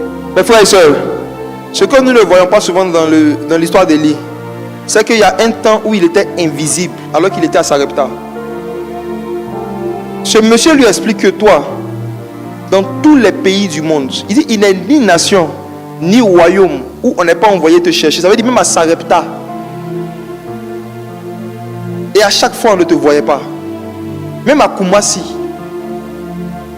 à Cocody, on t'a envoyé chercher partout. On ne t'a pas trouvé. Pourquoi on ne l'a pas trouvé? C'est Jacques qui nous explique que Élie priait avec instance pour qu'il ne pleuve pas. Pendant qu'il était en train de prier, ce n'était pas possible que ceux qui veulent le tuer le retrouvent. La vie de prière nous rend invisibles dans le monde spirituel. Et parfois, on devient tellement invisible dans le monde invisible que même physiquement, on a envie de ne pas se faire voir. Une vie de prière normale et spirituelle doit tuer en nous le désir de nous montrer. Les gens qui ont l'habitude de faire des choses pour se faire voir, peu importe le niveau auquel ils crient en langue, ce ne sont pas des hommes de prière. Vous allez reconnaître les vrais hommes de prière et les vraies femmes de prière en fonction de leur niveau de discrétion. Pourquoi? Parce que plus tu pries par l'esprit, plus tu te transformes en la même image que lui. Or, l'esprit est invisible. Plus tu es revêtu de l'esprit, plus tu te comportes comme le Saint-Esprit. Le Saint-Esprit peut être là, on ne sait pas qu'il est là. Il ne fait rien pour qu'on sache qu'il est là avant qu'on ne le mentionne ou avant qu'on parle de ses actes. Tant qu'on ne parle pas de ses actes, il est là, mais il ne fait rien pour qu'on sache qu'il est là. C'est parce que Dieu est tellement effacé et discret que parfois tu as l'impression qu'il n'est pas avec toi. Il habite en toi, mais il y a des moments où Dieu est tellement discret que tu as l'impression qu'il t'a quitté. Et imagine-toi si tu dois lui ressembler. Est-ce que tu auras forcément vraiment l'envie de te photographier chaque jour pour rien, pour mettre en statut? Je vais vous dire quelque chose. Le niveau auquel vous aimez exposer sans utilité votre image est un signe indicateur de votre niveau de spiritualité. Enoch marchait avec Dieu et à un moment il ne parut plus parce que Dieu le prie. C'est parce que Dieu ne t'a pas encore pris que tu aimes paraître. Tu ne t'es pas encore laissé briser. Tu ne t'es pas encore laissé défigurer, déformer par l'esprit de prière. Dieu ne t'a pas encore plongé dans des temps de jeûne qui te fait perdre ta belle forme et ton teint. Dieu ne t'a pas encore plongé dans des temps de jeûne qui te rendent méconnaissable physiquement. Dieu ne t'a pas encore plongé dans ce style de prière où tu pries jusqu'à te blesser. Dieu ne t'a pas encore emmené dans ce style de prière où tu pries jusqu'à passer pour un malade mental. Dieu ne t'a pas encore emmené dans ce niveau de prière. Tu n'as pas laissé l'esprit de prière te prendre pendant un culte et te pousser à faire des singeries comme Zachée. Zachée voulait voir Jésus, mais il ne pouvait pas rester sur la terre pour le voir. Il devait se comporter comme un singe. Il devait monter sur un arbre. Il devait faire des choses qui allaient le ridiculiser pour voir Jésus. L'esprit de prière est un sycomore. Quand il te fait monter, ça te ridiculise. On a l'impression que tu fais des singeries. Oh, tu veux juste voir Jésus. Tu veux juste voir Jésus. Le Saint-Esprit dans cette saison est en train de chercher une génération d'hommes et de femmes qui ont plus le désir de voir Jésus que de se faire voir. Le Saint-Esprit est en train de chercher des jeunes qui ne cherche pas la célébrité, qui ne cherche pas la popularité, mais qui cherche le Saint-Esprit. Élie a prié jusqu'à ce qu'on ne le voyait plus. Il priait avec instance. Il priait avec instance. Il priait avec instance. Il priait avec constance. Il priait régulièrement. Et arrivé à un moment de la prière, ce Élie, qu'on ne voyait pas pendant 3 ans, est apparu avec une autorité, est apparu avec une puissance qui était plus grande que celle qu'il a manifestée avant de disparaître. Le ciel est en train d'adresser un soupir à la terre. On est dans une saison où Dieu ne cherche pas des serviteurs, il cherche des amis. Dieu ne cherche pas des stars, il cherche des intimes. Dieu ne cherche pas à rendre quelqu'un célèbre, mais il veut rendre quelqu'un ouin et semblable à l'image de Christ.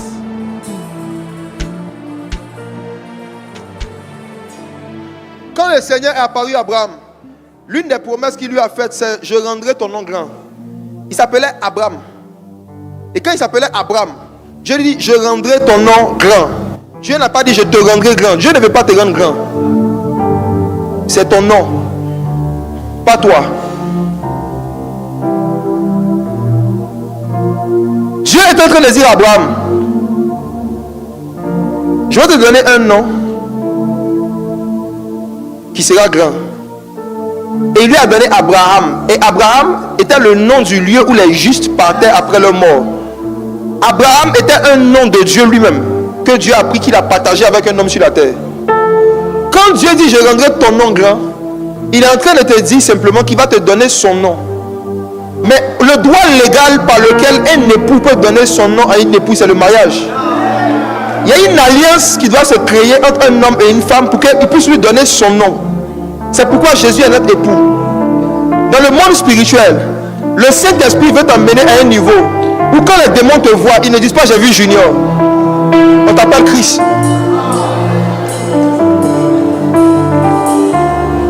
Dieu veut t'emmener à un niveau où il y aura une confusion entre ta présence et la présence de Jésus. Parce que celui qui s'attache au Seigneur forme avec lui un seul esprit. Il y a possibilité de prier. Prier jusqu'à ce que ton esprit rentre dans une communion avec le Saint-Esprit, où dans le monde spirituel il n'y a plus de différence aux yeux des démons entre vous deux. Dieu veut t'emmener à ce niveau-là où quand tu rentres dans un bureau, tu rentres dans une maison, tu rentres dans un collège pour venir évangéliser, les démons disent celui-ci est le Fils de Dieu. Pourquoi tu es venu nous tourmenter avant le temps? Les démons voyaient Jésus pendant 30 ans, mais ils ne disaient pas ça. Parce que Jésus n'était pas encore revêtu de l'esprit de prière. Mais le jour où Jésus est sorti du désert, revêtu de l'esprit, est-ce que quelqu'un ce soir peut dire esprit de prière, réveille-moi? Je ne veux plus paraître, que je disparaisse et que Christ paraisse. Esprit de prière, suis dans mon cœur tout désir de me faire voir. Je veux voir Jésus. Je veux voir Jésus. Je veux ressembler à Jésus. Je veux prier jusqu'à être transformé à la même image que le fils de David. Je veux prier jusqu'à ressembler à l'esprit de celui qui a ressuscité Christ d'entre les morts.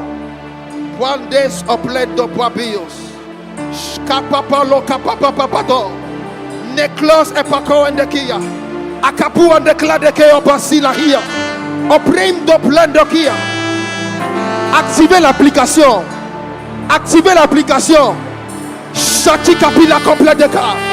L'oplen complet de pato. Ati ato emos e bloc kapia. Chati la complet de palacopo.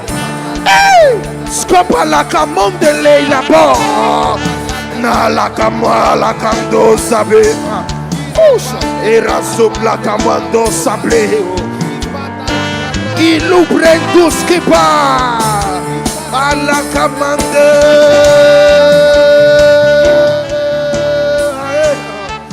Le clompento prendo clinibu. Ni brisi bradu clete probia. Ne closi copri lo preglo Niklos di pale la dei lo prego e coprem dopli lo prendo. Esprit de prière, esprit de prière, esprit de prière, esprit de prière, esprit de prière, lo prendo salave, libra clos de palai, esprit de prière, et rendo la dede, scopé la corde de clos de penaco. Esprit de prière,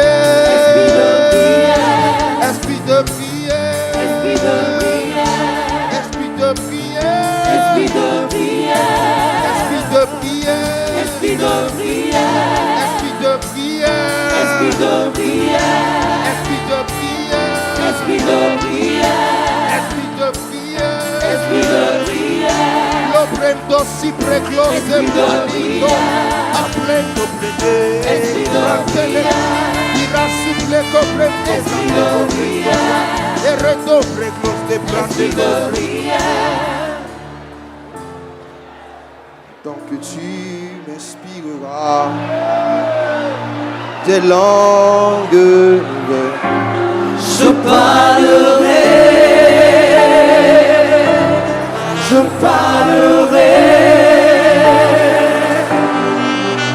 Le diable ne veut pas que tu parles en langue. Toi qui es en Christ et qui n'as pas encore ce don, demande ce don maintenant. Décide de ne pas rentrer à la maison ce soir sans le don des langues. Tu en as besoin pour faire toutes sortes de prières. Il y a un moment où le cerveau ne peut pas exprimer fidèlement ce que l'esprit ressent pour Dieu. Le cerveau ne peut pas, le français ne peut pas exprimer fidèlement les désirs de ton âme, les désirs de ton esprit. Tu as besoin qu'un autre langage, un autre système de communication qui est spirituel et qui correspond à tes désirs spirituels prenne le contrôle de ta bouche. le condes ever. Anda handivi anda razor. Şkede gebet gebesi. Lekle mendes gebes gebazage. Dis à l'esprit de te révéler les choses qui te concernent dans les Écritures. Dis-lui de te révéler les personnages de la Bible dont le passé est ton futur. Les personnages de la Bible qui ont des vertus, des qualités, un parcours qui correspond à la personne que Dieu veut faire de toi. Allons-y. Scaber, Lopea, Scoupir, Scador, Scada, il a besoin. Irate la prolos, iplate la proco, erasu la padea, elople la candoa, iclatu sacapea, alaho la bradia, neclose la brau, irate la bracloa, nella prei la padoa, e capris capedoa, neclosi la pacoa, neclopai la cadua, era luz e plade, elele.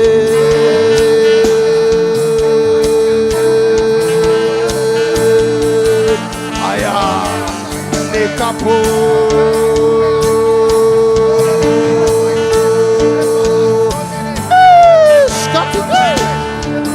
Placa Padolis Caprito Era close de Bracles doble los caprites Y la pol de Cloda e la pro de Conda E close de Bram de Cola Pendo E la pre la gama Iranis capeloa Eracle la pandea Irose la pandoa E le cosche va Hachia lopea Irasi clapea Matopai lopa Isupri la boa E lople la pia Ne clope la boa Nicosi la coa All'om te li copea Iscom de li capea E l'homme de l'Ikapaya, e rasi brekoe, à l'homme de l'Ikapaye, e rasi brokendi, à l'oubli combatté, à palus de beila, na plis combeide, le bloska pika, na los bloka, ne klus de paye, na klos de paya, Niclus de Pare, Neclos de Pare, Gondele Comi, Nakemon de Licapa, Ekahandeina, Skele Bom de Coli, Coplindo Peina, Ni Placon de Coa, Ni Clasto Plendo, Replombe, Roplendo Berele, Eya, ya, Eya, ya, Eya, ya, Eya, ya, Eya, Hey! Eya, eya, on les souffle.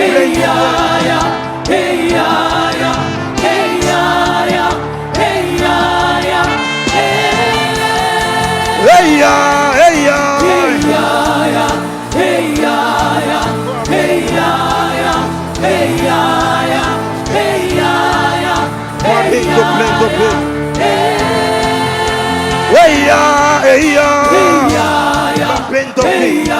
Éclom de paix, éclan de paix, et rom de peau, aussi prépi. J'entendis une voix qui me dit monte ici. Brandele, brandele. J'entendis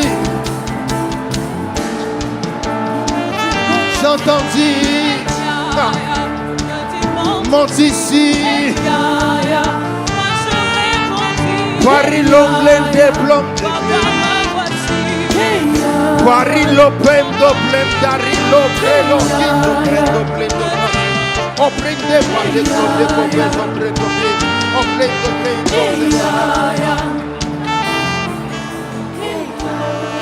Puis j'entendis une voix qui me dit monte ici. Moi je répondis, papa me voici. Dans cette saison où nous sommes, chacun individuellement est appelé à passer de l'autre bord. Il y a une décision de s'engager dans une vie de jeûne et de prière bizarre. Il y a une décision personnelle de s'engager personnellement dans une recherche de la présence et de l'onction du Saint-Esprit.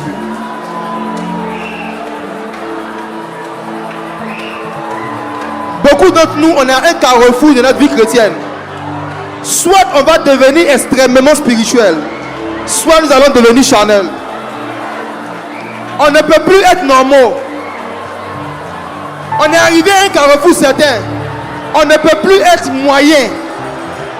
Soit on se livre totalement à l'esprit de prière, soit on retourne dans le monde. Prends la bonne décision, s'il te plaît. Ne retourne pas en arrière. N'abandonne pas tout. Il y a des aventures merveilleuses qui t'attendent dans le règne de l'esprit. Il y a des rencontres avec les esprits qui sont devant le trône de Dieu, qui t'attendent dans le jeûne, qui t'attendent dans les prières nocturnes, qui t'attendent. N'est pas là comme l'endos que vendo à dire. Il te dit monte ici. Change de cap. Franchis la barrière. Jette-toi à l'eau. Jette-toi. Jette-toi dans les bras de l'esprit de prière. Ouh.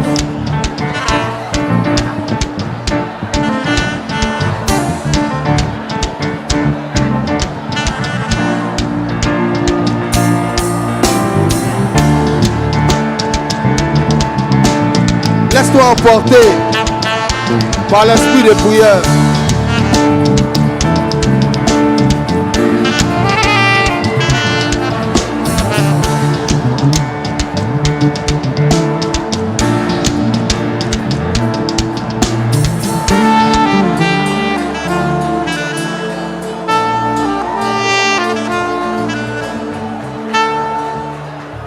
Je me livre totalement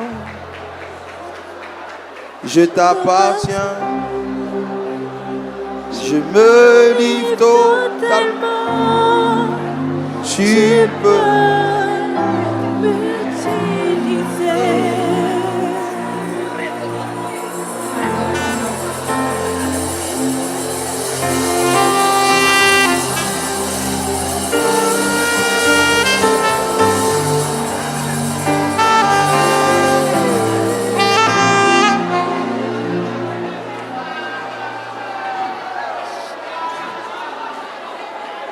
C'est l'opportunité de renouveler ton alliance avec Dieu. C'est l'opportunité de renouveler nos alliances avec le Saint-Esprit.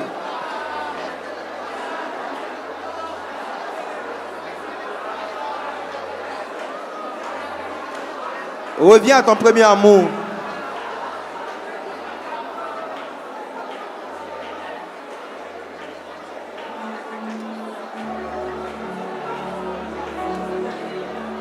Recommence à jeûner comme avant. Tu avais fixé un jour de jeûne dans la semaine que tu ne respectes plus. S'il te plaît, reviens à ton premier amour.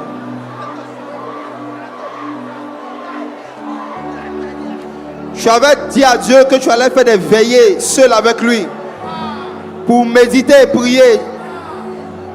Tu ne respectes plus cela. S'il te plaît, reviens à ton premier amour. Tu avais dit à Dieu qu'à une certaine fréquence, tu allais partir en retraite. Tu n'as pas respecté cela. S'il te plaît, reviens à ton premier amour. Dieu aime plus ta présence que ton service dans l'église. Dieu aime plus votre temps de communion, votre temps d'intimité que les temps de service public.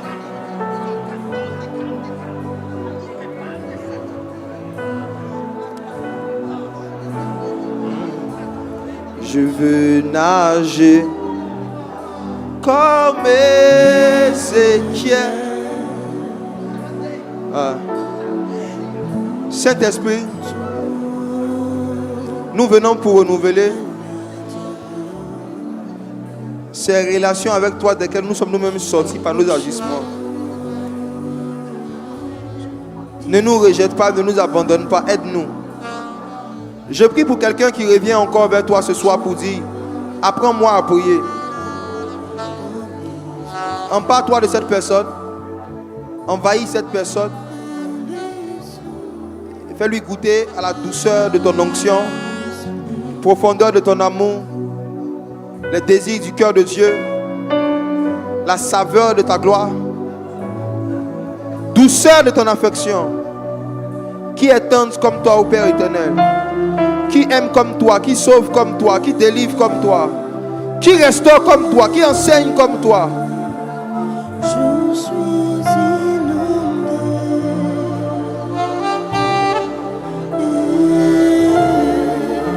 Je vois une plénitude qui est en train de commencer maintenant. Inondation spirituelle.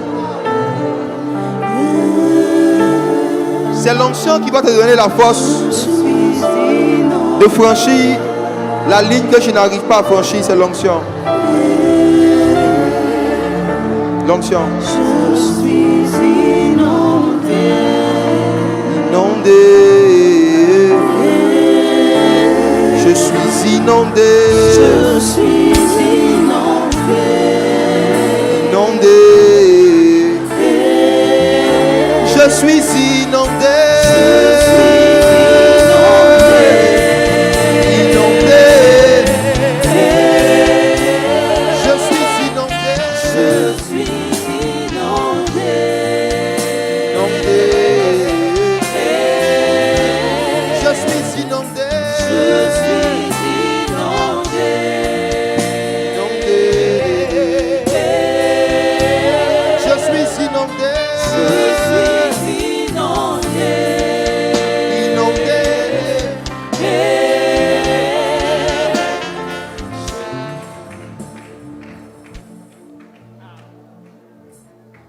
S'il te plaît, reste dans cette atmosphère quand tu vas rentrer chez toi.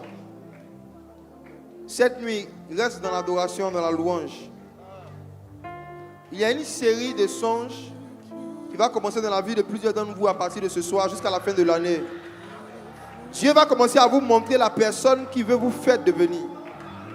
Vous allez vous voir dans des scènes, dans vos rêves, en train d'avoir certaines choses, en train de faire certaines choses que vous n'avez pas dans la réalité, que vous ne savez pas faire dans la réalité. Dieu va vous montrer ce à quoi vous devez travailler, ce sur quoi vous devez vous focaliser ces 5 prochaines années pour devenir la personne qui vous appelle à devenir une source de bénédiction pour les nations.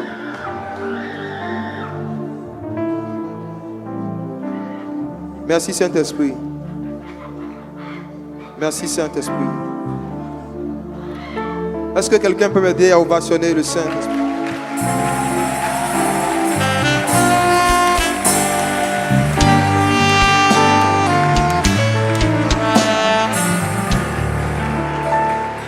Alléluia. Tu vas t'asseoir rapidement. On va passer au temps des offrandes.